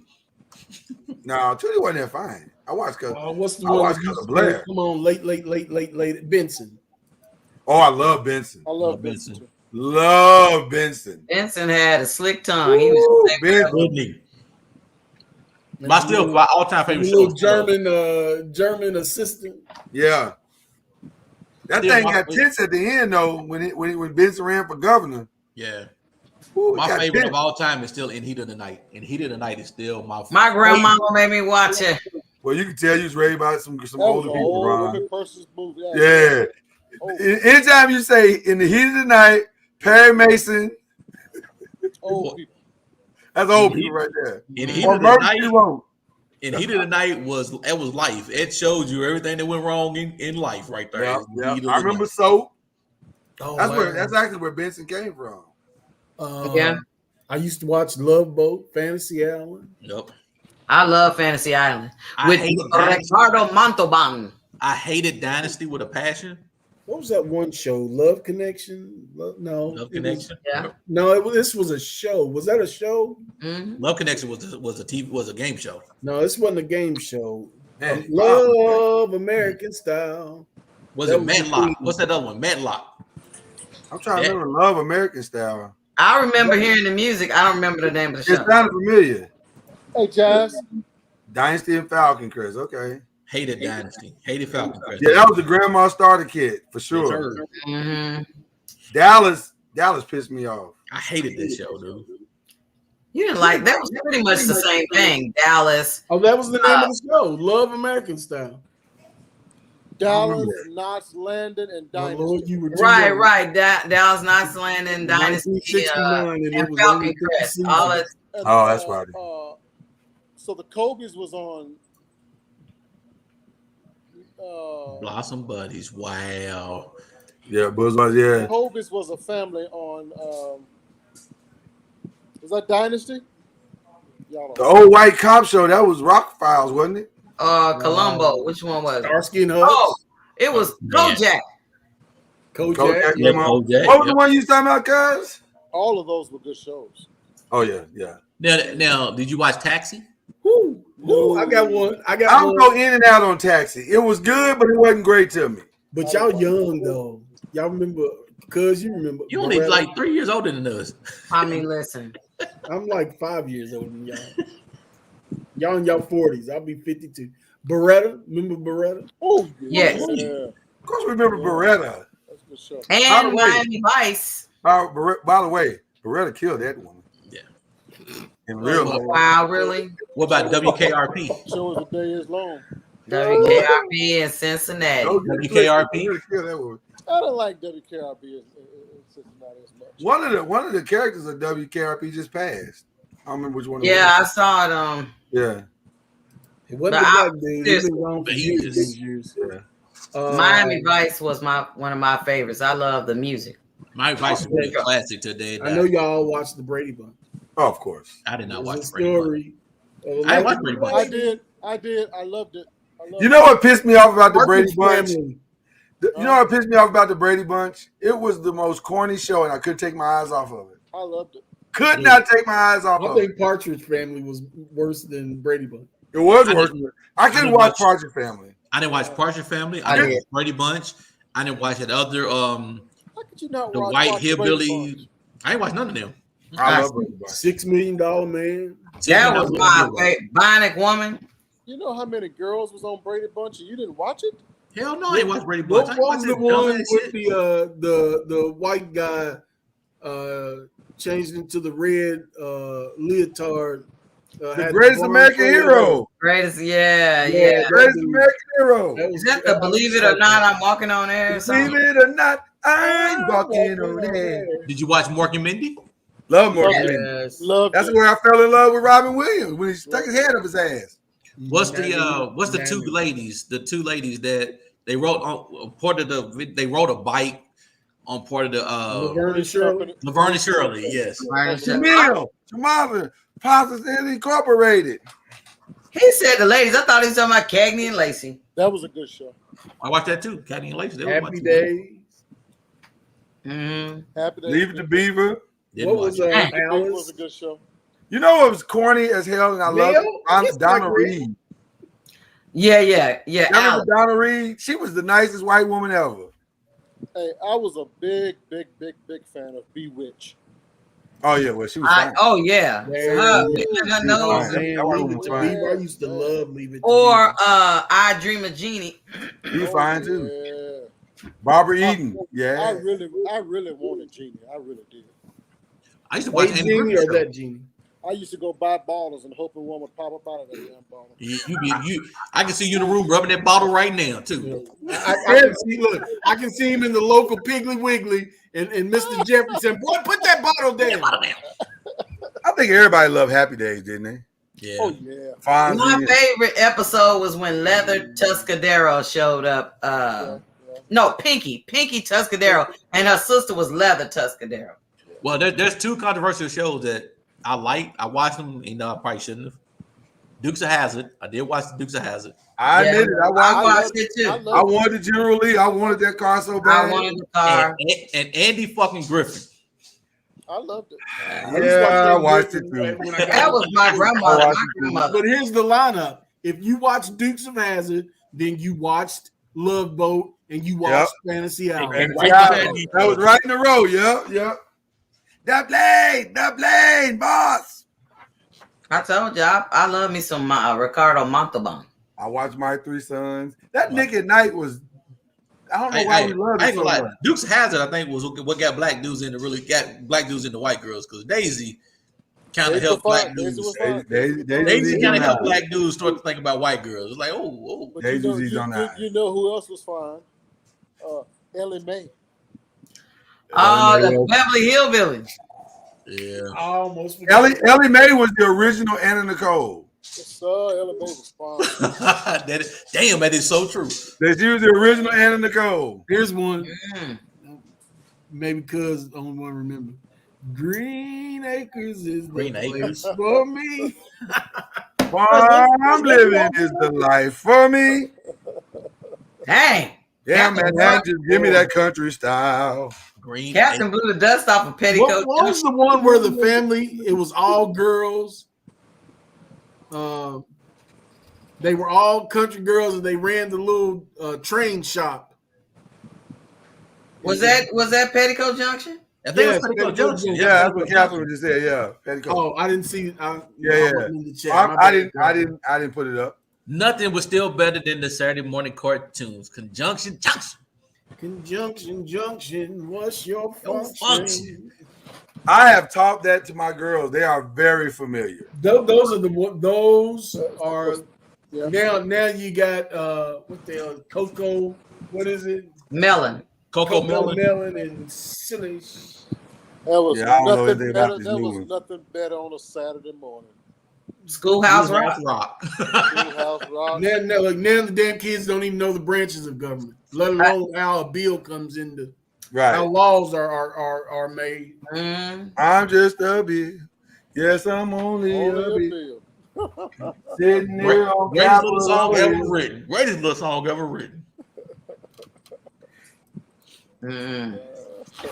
Hey, along, but in hope and pray that I will. But today I am still. I think I figured out why I'm hungry now. I'm hungry now. Yeah, I mean, I ain't never seen that show. Well, no, it's because I had I drunk some tea, Oh, you high? You high? No. Oh, okay. There it is. No wonder you didn't want to drink with us. You was doing your own thing. Well, I was drinking some tea, and then I remembered I had one bag left. Somebody might have a good night. Yes, I am. I was like, oh yeah, we watch that all the time, Yvonne. Schoolhouse Rock. We love Schoolhouse Rock. Yeah. Interjection, incitement. Oh, Disney Plus has got Schoolhouse Rock. Oh yeah. All 7 seasons. All 7 seasons? But you can also get it on YouTube. They got every single one on YouTube. Yeah. Somebody put up earlier like the Muppet Show. Love the Muppet Show. Love the Muppet Show. Shauna. My favorite character on the Muppet Show was no, that's the one you talking about. I know what you're talking about. Mana. No, that's the one I'm talking about. I'm talking about that show that it was a variety show used to come on. Oh yeah. What was the name of that show? I don't. Was that Laughing? No, that wasn't Laughing. Yeah, I feel sorry. I feel so sorry for our kids now, man. They don't get to see none of this shit, and they don't get none of this education. Well, and then the other part of it is their cartoons are too damn serious. Like they should be serious. They be having like real theme stuff. You be like, man, that ain't kid stuff. What? They can't even be a kid. Calm down. You guys ought to be having problems like this. You guys didn't mention Horseshack and oh, welcome back. Welcome back, Carter. Welcome back, Carter. Horseshack. Oh my goodness. Welcome back, Carter. It's time to play the music. It's time to dress up right. Muppet Show was the bomb diggity. Well, and the sad part is everybody tonight is going to start watching these damn shows. Can I tell y'all something? This is my truth, and don't shame me. I didn't realize that the Muppets and the Sesame Street characters had crossover until much later in life. Actually, they don't have crossover. It's just Kermit crosses over. I didn't care for the Sesame Street. I would rather watch Muppets than Sesame Street. Well, Muppet was better, but I hated Sesame Street growing up. I watched Sesame Street. It was a nice time filler. Yeah. I didn't let my kids watch Sesame Street because I hated it so much. I watched Zoom. I watched Electric Company. Did y'all watch Fame? Yeah. I did, but I had so many questions. I watched it, and that's why I attended the Performing Arts School of Louisville. Yeah, that's true. Mama Family. Watch that. Which was birthed from what show? Carol Burnett Show. Carol Burnett Show. Yep. Very good, sir. 10 points for Al. What was the show where they worked in a newsroom? Mary Bob Tyler Moore. Newhart. Mary Tyler Moore Mary show. Tyler Moore. No, Mary Tyler Moore. And I remember Bob Newhart. Yeah. I watched that. I think that came up earlier too. What show I was watched it? the Carol Burnett show, but I didn't love the Carol Burnett show. What's I the love show that Carol had the Burnett. What's the show that had the three brothers? What's the show that had the three brothers? Daryl, and Daryl. Oh, that's Bob Newhart. It was Bob Newhart. Yeah, it's Bob Newhart. This is I'm Daryl. This is my brother Daryl. Brother. Another brother Hey, Daryl. that was a classic right there, dude. That was great. Listen. Come on, Yvonne. You coming through hot. I Love Lucy. Come on now. Honeymooners. Oh, My God. Honeymooners was the show. Honeymooners was so brilliant. They did the whole damn show in one room, and it was funny. You could put Honeymooners against anything today. Boom. Right The to first moon, episodes of I Love Lucy. One room. How did we get all the way here and not include the Jeffersons and Good Times? Talking about white shows. You're talking about white shows. Yeah, we're talking about white shows. We drifted over into other stuff. Well, okay. Well, then All in the Family. Yep. I watched it, but with a cautious eye, because he was too liberal with the, you could tell he had something. There was something wrong with him. Oh, okay. Is that the one with That's Archie Bunker. Archie Bunker? Yeah. Yeah. But then he ended up being the sheriff on There was in the heat of the night. many yeah, years had gone by before I realized that Jeffersons was a spinoff of All in the Family. Yeah. Well, because those 2 episodes or 3 or 4 episodes that they was on, you didn't know. It didn't feel like that was going to be a spinoff. It just felt like a regular episode. Whereas now they be kind of blatant with the fact that this is about to be a spinoff. Plus, you thought the Jefferson was going to stay on there for a long time. The way Listen, the Jeffersons on. I want to say the Jefferson was on 11 seasons. I miss those days in television when we weren't so sensitive about conversations. I used to like it when George would call him a hunky. Call him a hunky. I know you did. Yeah, Jefferson's on 11 seasons. Wow. He called him a honky many times. I used to like it. I miss those days. I miss the Fred Sanford.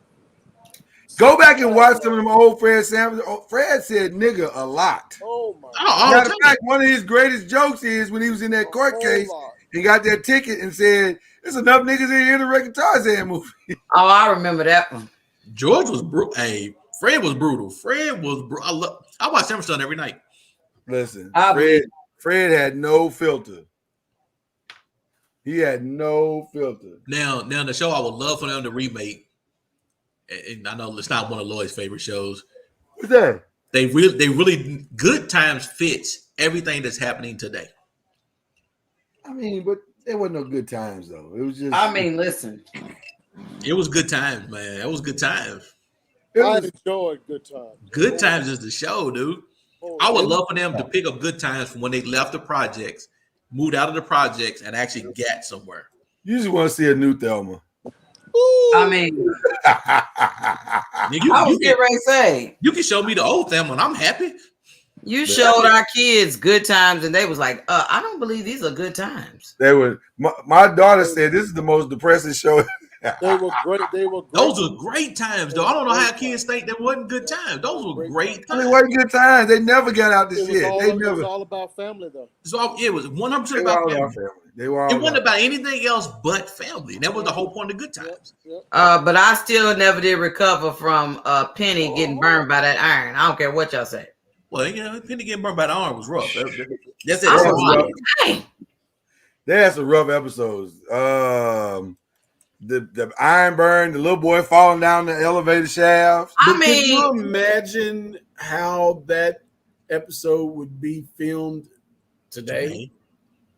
Which one? The iron or the elevator shaft? Right, the iron. Because we didn't see the actual Right. abuse. Oh, they would, yeah, right. We would see it today. They'd go on in. They would have the child. He would have the iron on the child. Yeah, they go all in. Screaming, bloody murder. Oh, yeah. Well, I'll just say this. If Bel Air is an indication of the re-imaging of a classic, we're in trouble. Because if they bring back these other ones. But think about how powerful Good Times would be if we brought that back more modern today. With the same type of episodes.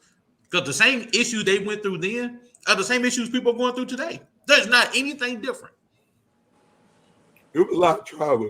It was doing a lot of stuff, man. There's nothing different on those shows that people are not dealing with today. Well, I'm gonna tell you, that's one of the reasons why I we watch. ain't eating oatmeal. We ain't eating oatmeal at the clip. They eating it. Yeah, they are. Black People Project eating oatmeal just as much as they eating it today. Hell, change oatmeal to ramen noodles. Okay, that might be true. Well, okay, so let's talk about that for a second. What is an old show that you would like to see them re-image the same with the same intensity, or just the comedy like they did back in the day?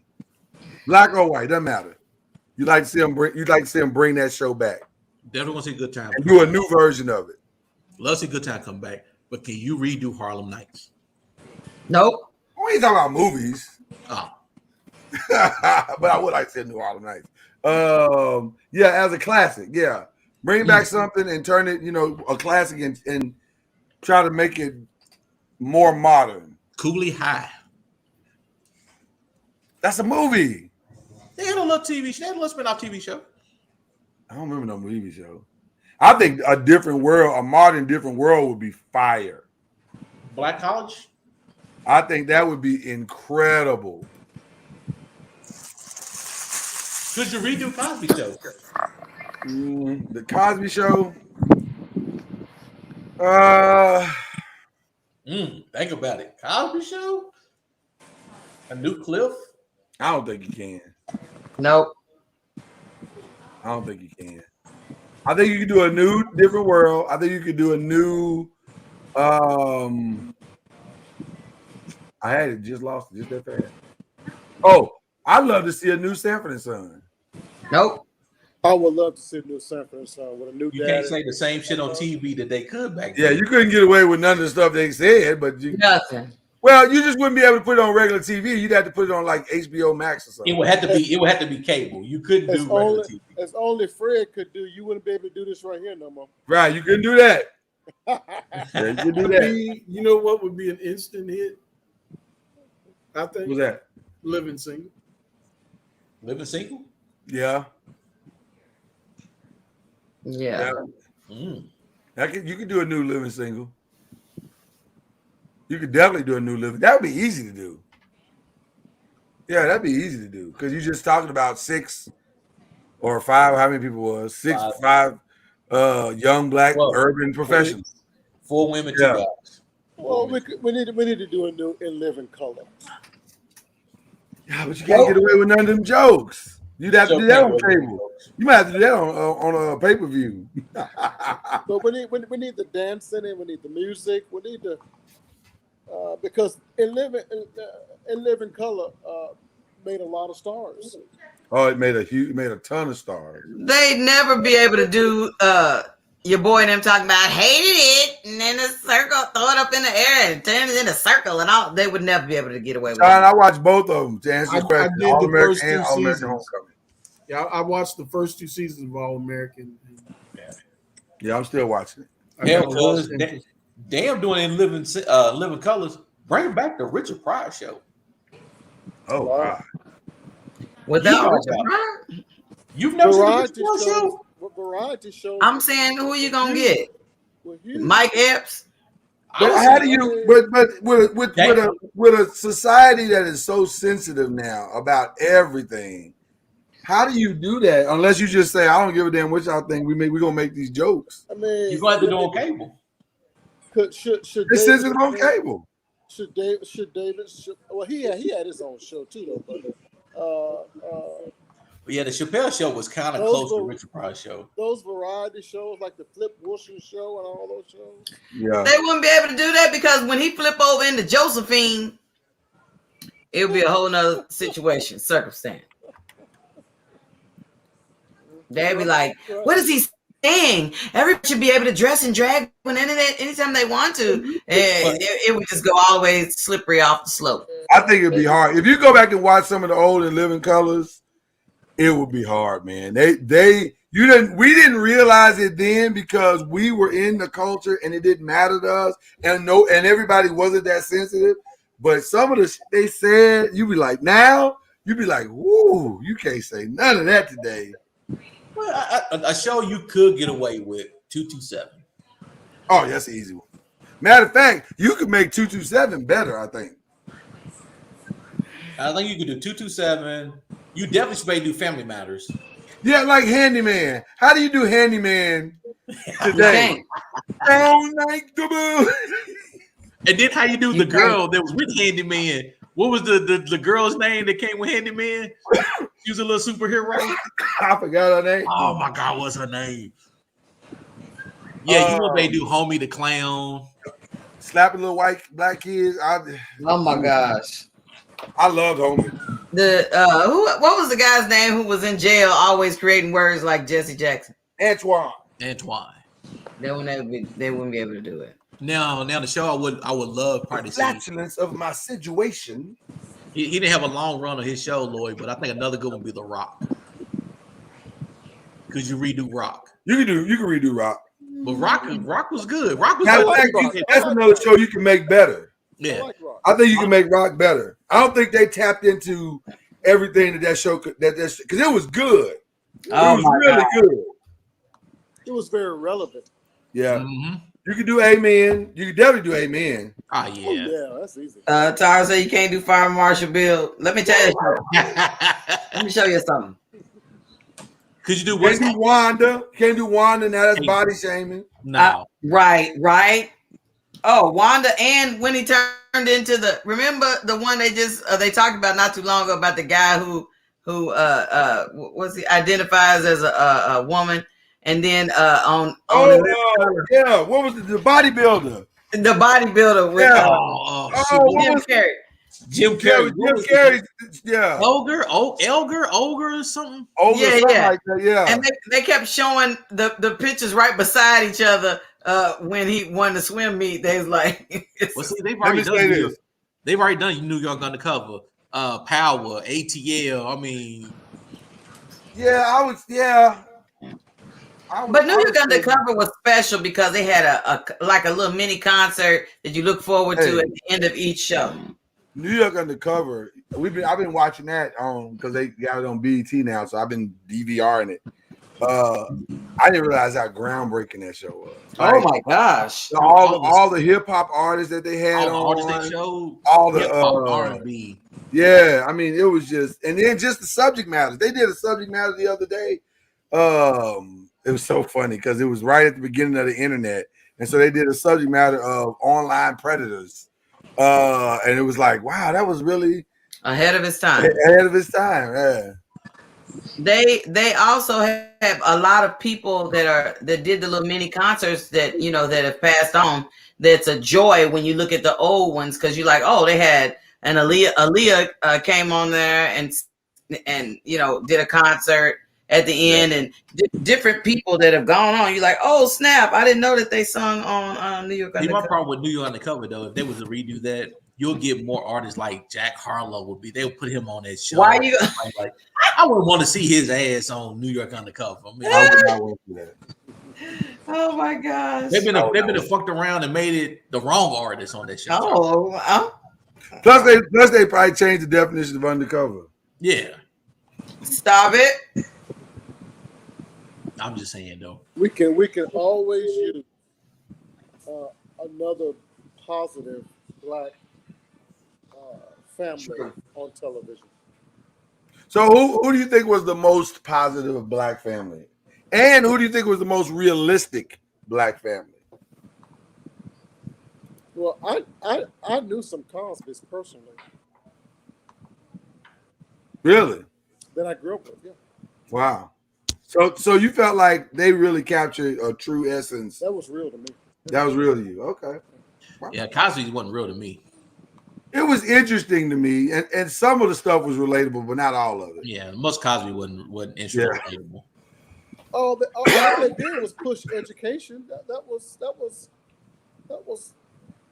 But it'd have been more realistic if they would have started with them not being professionals at the beginning. Yeah. And kind of show them kind of getting up to it. Huh? not being professionals at the yeah, very beginning. showing them struggle to get to where they were. Showing them getting to that and they're building up the family from her. But see, the problem with that is, and I understand your point, but the reality That's the name. There have been successful black families in this country for a very long time. We just didn't know about it. No, I agree. We just wanted to see it. We wanted to see the progression. Right. Growing up in Village West and Park Hill. Right. And I related more to Good Times than I did to Cosby. But maybe that's why I didn't like Good Times, because it was too close to home. I mean, listen. I ain't say I didn't like it. I take that back. I do like Good Times, but it wasn't. It just was like there were moments where you just like, oh. Because I mean, I don't get me wrong. I did like the Cosby Show. I just wanted to see. I wanted to see what Cliff's story was before he became Dr. Huxtable. What did he do before he went to school? We never saw. But again, think about it, cuz us in the project, we didn't see a Cliff Huxtable going to school. Yeah. Goddamn, how long did you want the story? I mean, the goddamn show was on for 30 years. Well, who's gonna play young Cliff? Maybe that's one of those shows they can re-image and bring back and do the prequel and show how the Cosbys became the Cosbys. Yeah. I mean, they showed that one episode showing where all the kids were small and Claire was about to pull her hair out because he was busy doing clinicals and stuff like you said about your wife. She was like, oh my gosh, you done gave me all these babies and now you want to be gone all the time. And she's like, now look. And once we started seeing what he was doing with his family, we could relate. We saw all the dumb shit his kids were doing, so we understood how all that shit worked. So you guys have to see dysfunction in order to be able to relate? But it wasn't dysfunction to us back then. We didn't know what dysfunction was. Right. I don't know if it's go again. You just hate the word dysfunction. That's all it is to it. Yeah, because it doesn't mean dysfunction don't mean shit. That's the reason why I hate it. Dysfunction to me is a computer fucked up. That's dysfunction. Oh. Y'all church Sunday gonna be rough at y'all church, boy. Mm-hmm. By then, y'all gonna be sitting on the two opposite ends of the pulpit and stuff.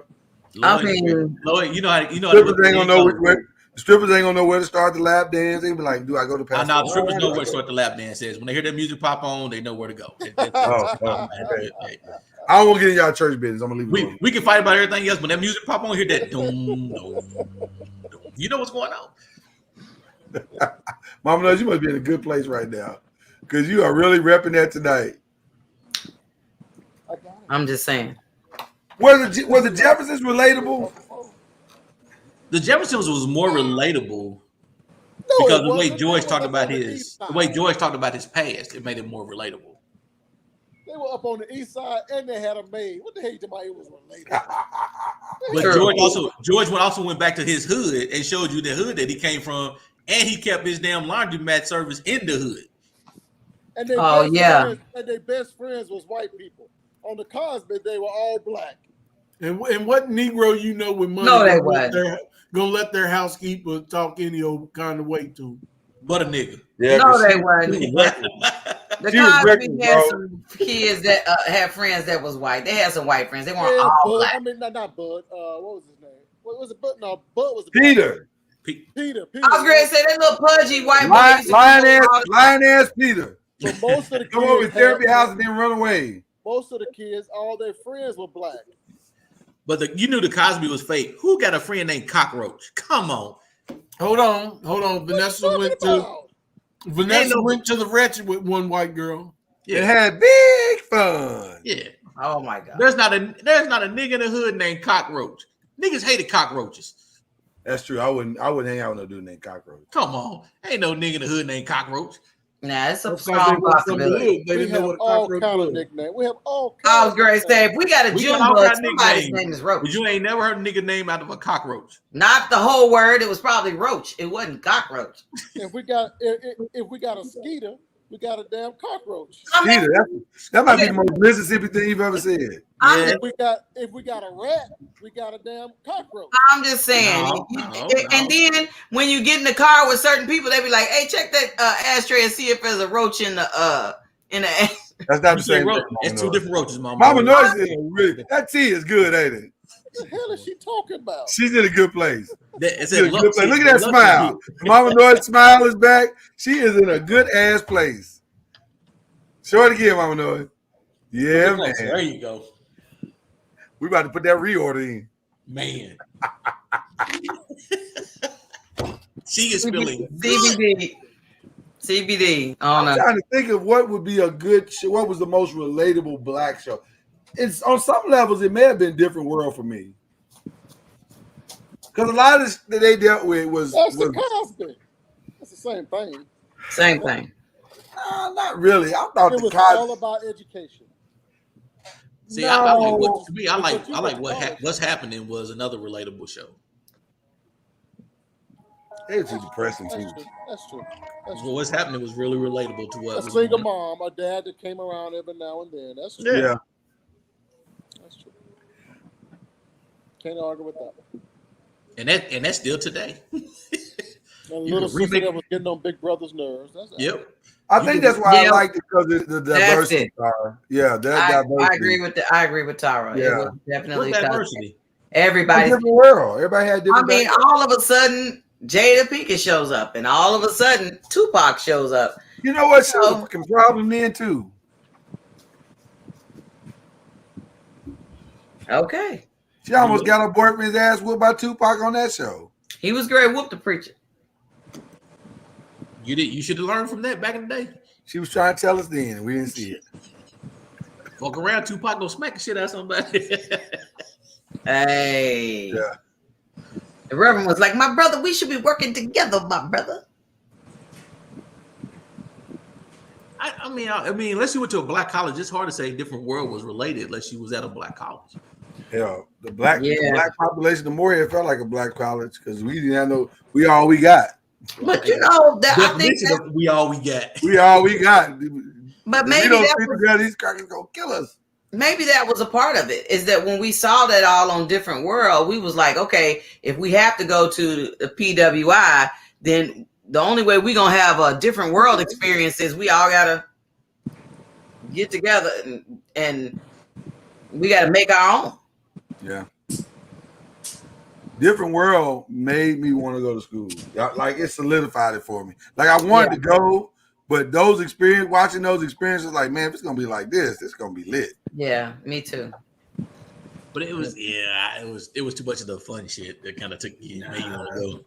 It was K-State's 1989 homecoming. Yes, sir. Yes, sir. Yeah.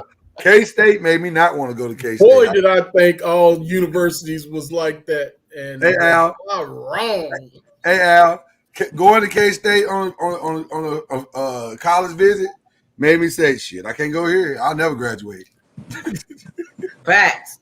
Y'all that got was my reason for not going to HBCU. He wasn't even visit. He was going to homecoming games. When Sinbad came to homecoming. Yeah. Homecoming games? Shit. I'm gonna tell you, I'm gonna keep it 100. That was the exact reason why I did not go to HBCU. I was like, I'll never get my head out of the partying and hanging out and just kicking it. It'll be there just to be in an environment and never be there for the education. Avon Smith talking about you didn't go to HBCU because you wasn't black. No, that's a level 1. It's a level 1. That's probably a level 1. That's a level 1. No, it ain't. The hell? Now, Mama Noise response might be a level 2. But right. Now, right. Damn. Not gonna let you do it. Really, Jay? But K-State homecoming games, maybe not go to an HBCU because I never would have graduated. Y'all in fact were a party school, which is why the doors are about to close now. Somebody was partying and did not keep an eye on the finances. How thick they were back I had a college scholarship to K-State, and I had one to Bethune-Cookman. And I didn't know where Bethune-Cookman was. And so the recruiter said, well, no, it said Daytona Beach. I said, I'm sorry? K-State, Daytona Beach. I'm never going to graduate. She said, it said Daytona Beach. I said, no, I can't go there. She said, but we're going to give you a full ride. I said, I know. That's why I can't go there. Because I feel like I'm going to be getting a full ride all the time. The beach, Daytona Beach? No. The Shakespeare said, "To thine own self be true." Indeed. I'm just thinking about it. I knew me. When we was coming up, K-State was the shit, and it's only 45 minutes from home. That wasn't a good fit. It took you 45 minutes to get there. Was you already drunk? Yes, sir. Drunk as hell.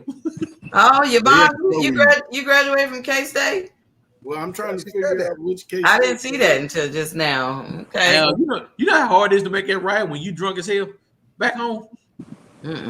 See, when you go to a PWI that's strongly that has strong racism there, like Moorhead, like University of Arkansas, you got to create your own. Like Tara said, you got to create your own Africa.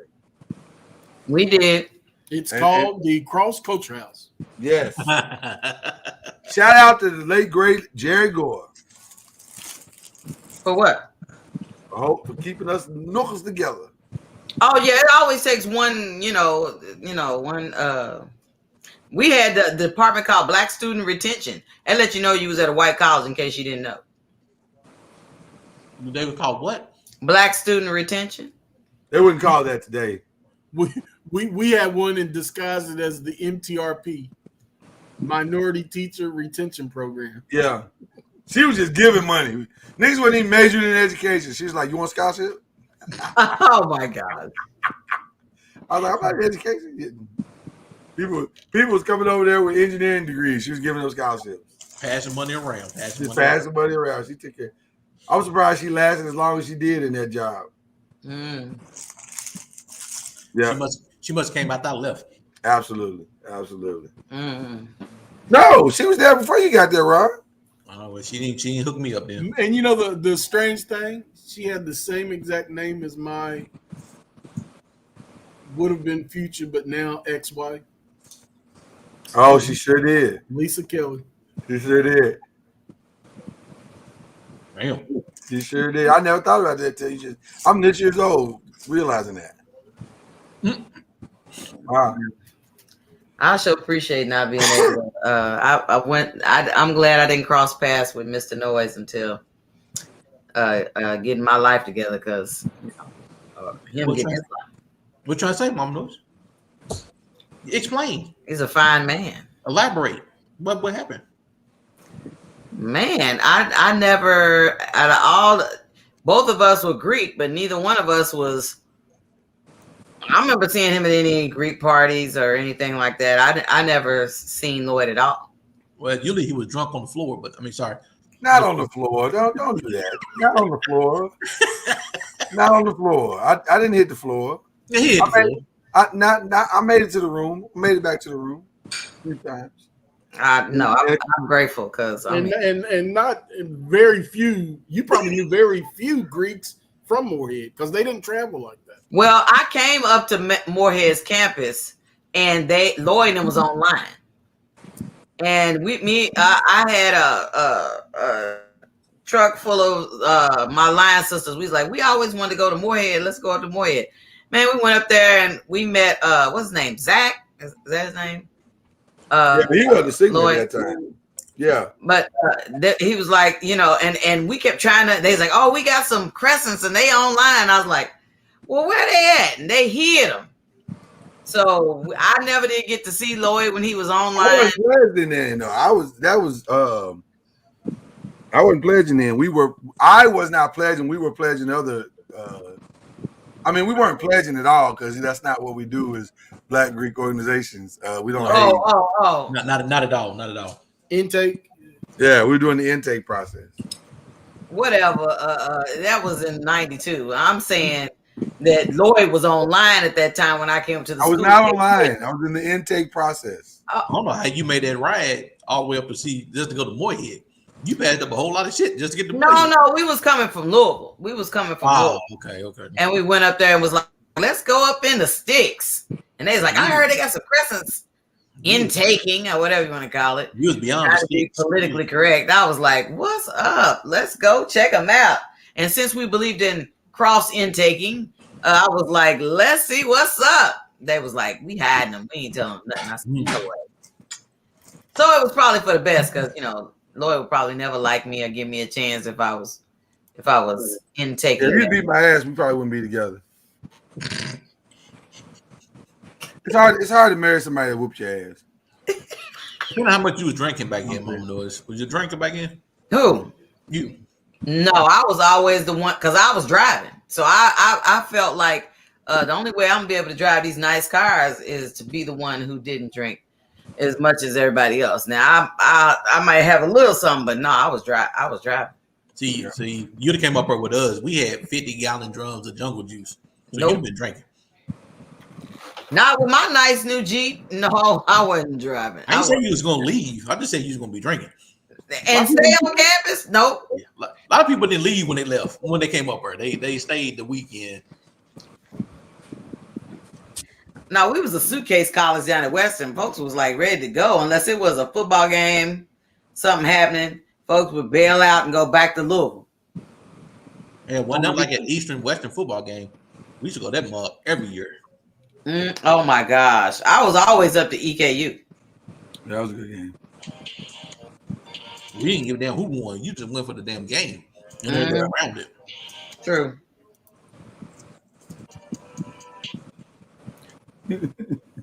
Tara said her cousin tried to come play with some folks, and she had to say, "Huh?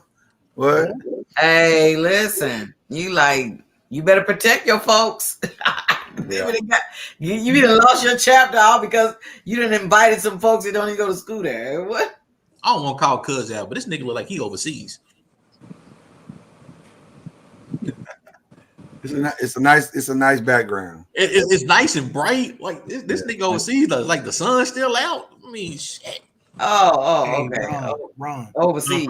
I'm gonna say it so he can't hear. He's in the East Wing. Oh, okay. So the sun ain't. They call it the veranda. Oh my goodness. It's bright as hell in that mode. Do you have the sun like just sitting over the top? Is it? They want to know, did anybody go to Freaknik? All because. My blackness would not allow me to answer that. So when I went the first year. What you're not going to do is go back through old videotapes and look and see if you can find me. They ain't got to do that now. All they got to do is pull it up on YouTube. Yeah, good luck. I got all my videos are somebody uploaded. Right, Carl. My shit's locked up. So was a whole lot of freaking going on in Freaknik? It's more than you could ever imagine. Let's just say this: if there were camera phones today, oh my god, a lot of the people. movement would be huge. Yeah, many ladies were sexually assaulted that weekend. Many, but a lot of them were political people would not be in office today. Yeah, and some of you right, some of it was willingly. But some of them would just you ride past them, they would just flash their bare breasts and stuff. Because you've been to Atlanta, right? You know, it's 285 goes in the complete circle. You got 75 that comes up. You got 65 to come up. You got 20 to come up. You know, 75 is 6 lanes typically. In a certain part of 75 is 6 lanes. They literally will shut that down. Yeah, cars would stop bumper to bumper, and there's a party on the highway right there. I'm curious. I'm curious to know what the original Freaknik celebrations were like the originals back in the early 80s. I'm telling you, Freaknik to me is the best documentary that is yet to be made. Facts. Because In the Park was like late 80s, 90s. I'm talking about back in early 80s.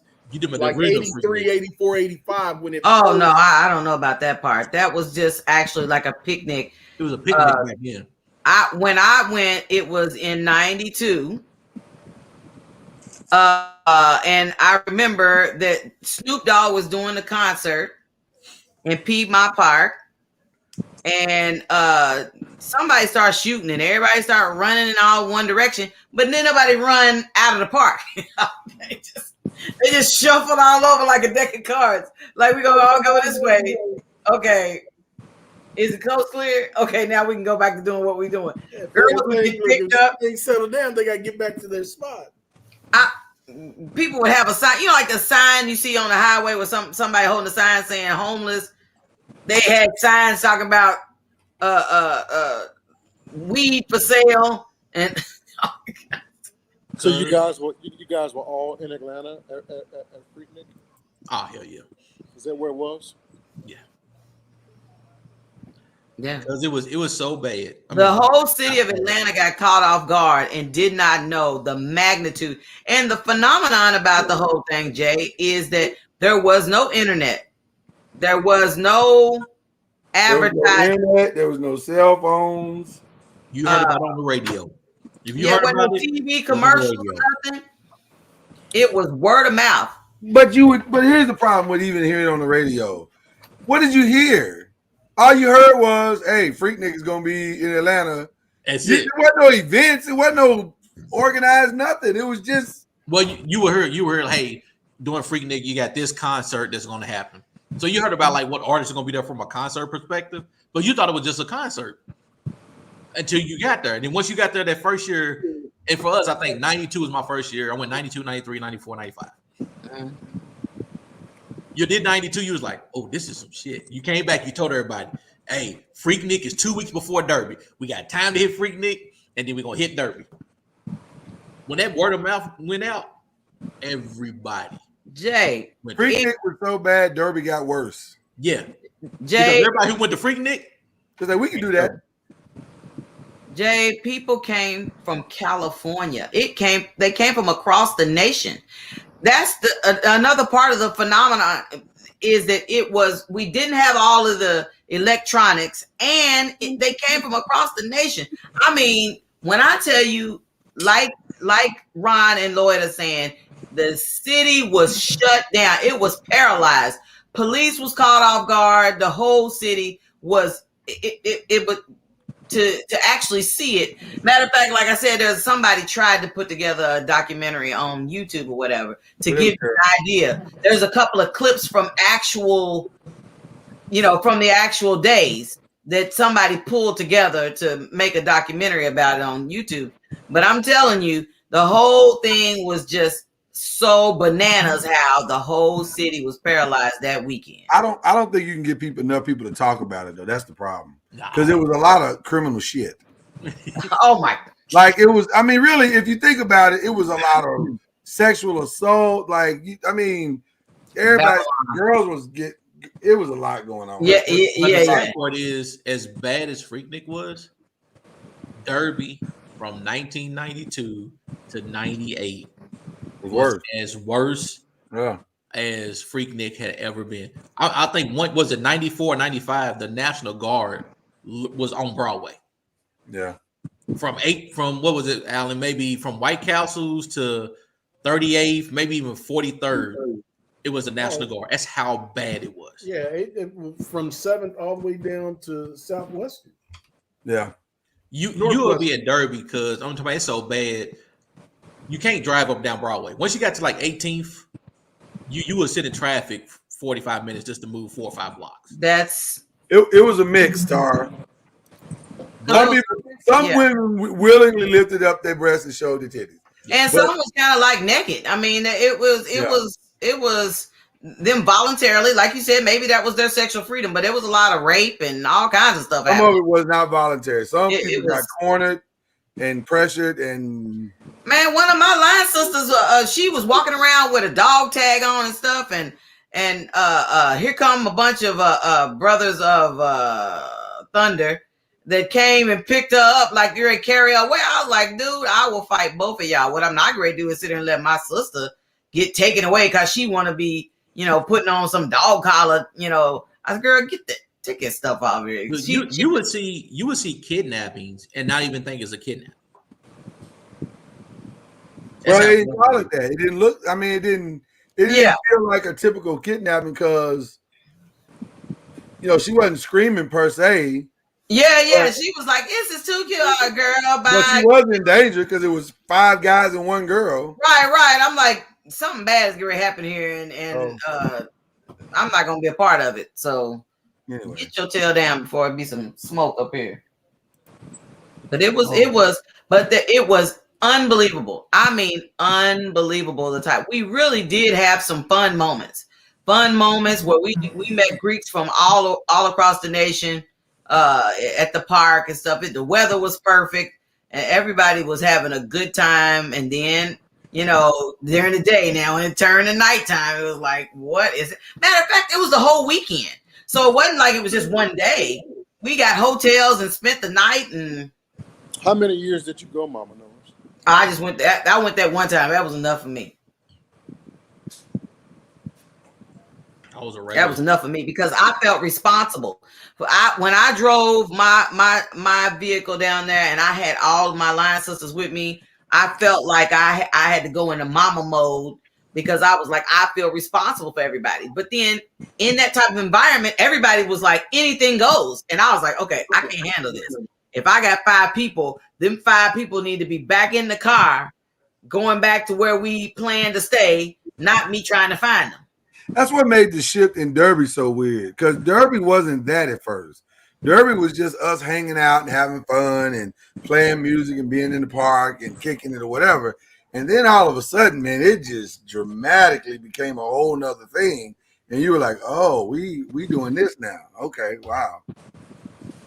Mm-hmm. Yeah, I think all them people from Freaknet was like, the Derby is going to be the same way. So then they all start shifting from to come to Louisville and hang out in all the parks, Chickasaw and Shawnee and Cox Park. All the parks were full of people from all across the nation. You gotta think Kentucky's not big, Louisville's not big. From 18th and Broadway to 38th. I mean, you think it's a big area, but it's not.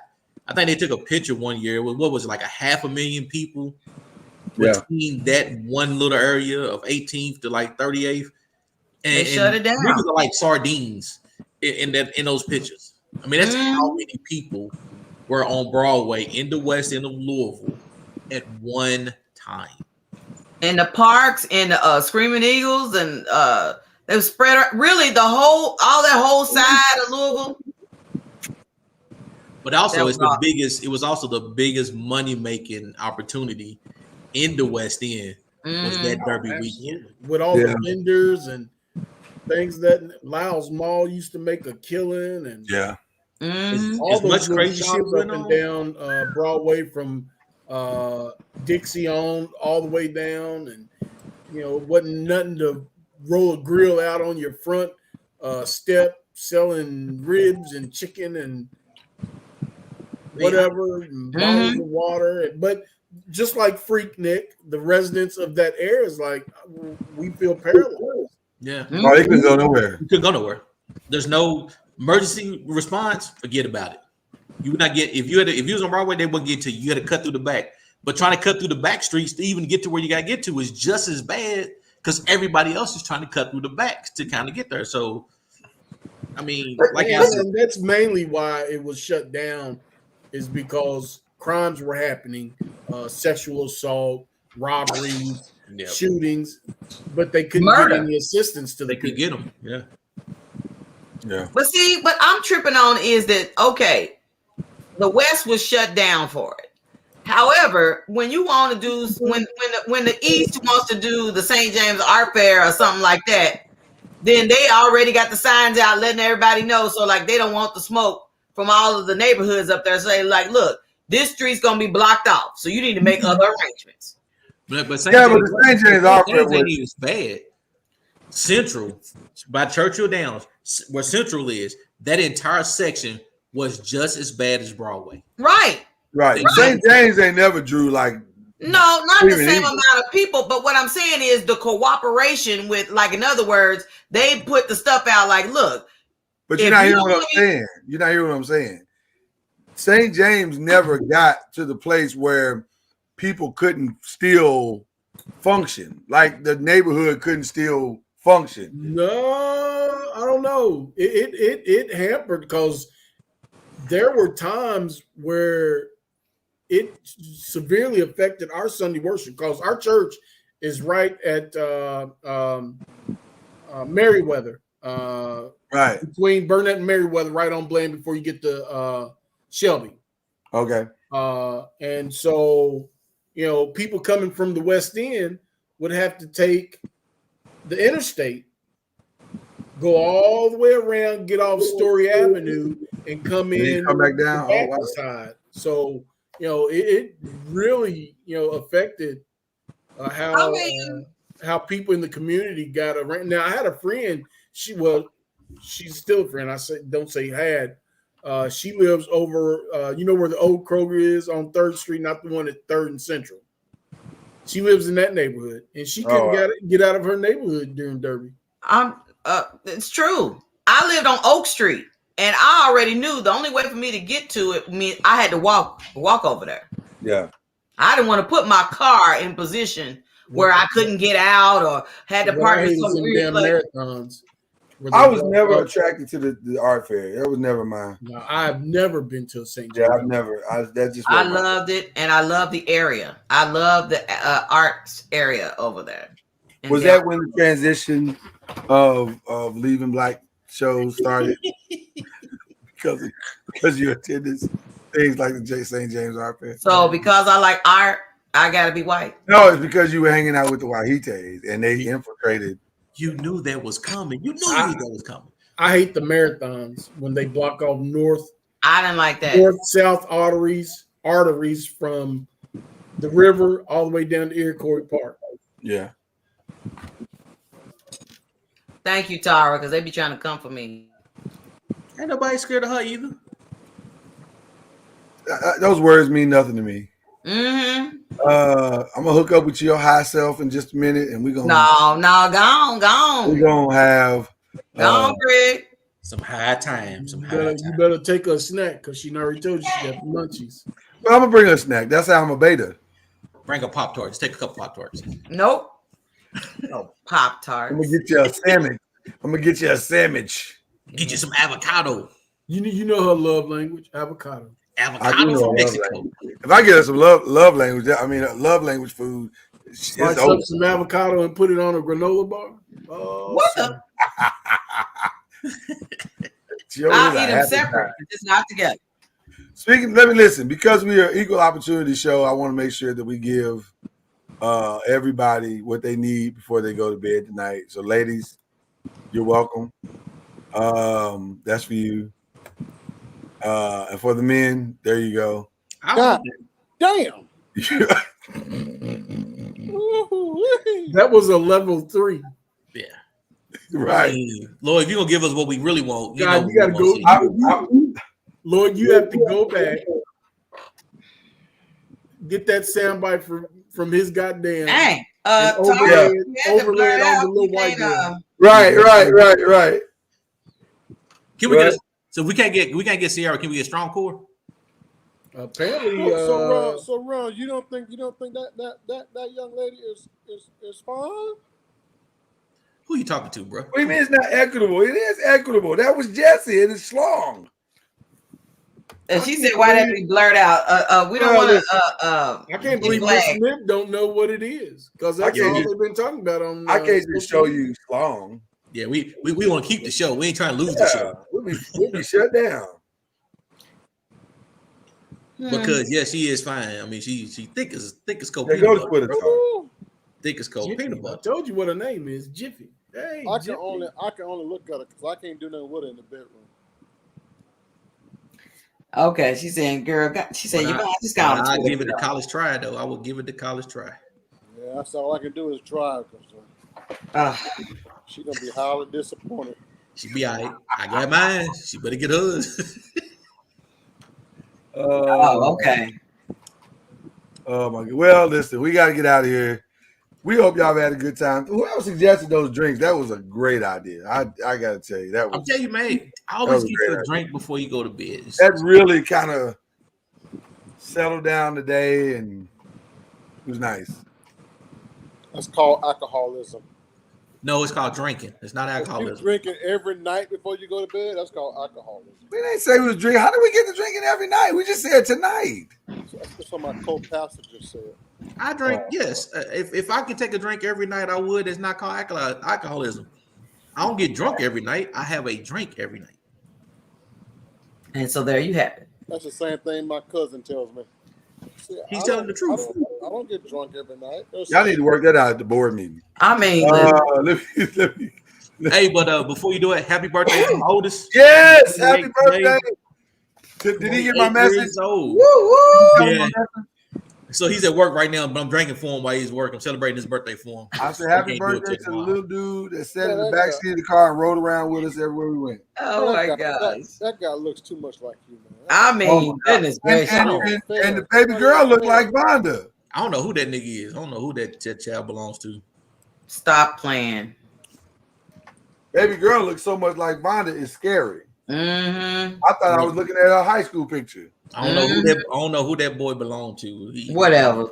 I don't know who that is. I don't know who it is. Back to what we said earlier, you spit him out. Yeah, you spit him out. Mm-hmm. I'm not going there with you. 28 years. Come tune in tomorrow for Daddy and the Girls for I Still Do. Mama North should be ready for the movie thing tomorrow or the TV thing tomorrow. We prepped her pretty good. We talked about all the black shows today. Yeah, we prepped you pretty good. You should be ready to rock and roll tomorrow. Mm-hmm. And then Adam, are you gonna host tomorrow? Are the pennies coming? Are the pennies coming? No. That's not the them. What is happening? That's not the them. That's not the them. Oh, okay. I'll tell y'all after the show who the them is. Oh, it should be a nice show. All I'm saying, bring your bottle. Or bottles. I need a new bottle for tomorrow, man. Yeah, I'm gonna have to get something else too. They saying that's your twin, Ron. Lies. Or if you need CBD tea, then oh my goodness. Our soror has this is our soror's business for CBD tea or CBD products, of which you are experiencing right now. Which you are happy right now with this. Happy, joy up in here. Well, I didn't have any wine or anything like that, so this was you didn't need it. This was a nice little wine and CBD don't mix, Mom. No, you don't need both of them. No, I'm saying I didn't have one, then the other one sufficed. This Paul was good. It was with mango. It was delicious. Did y'all see that game 6?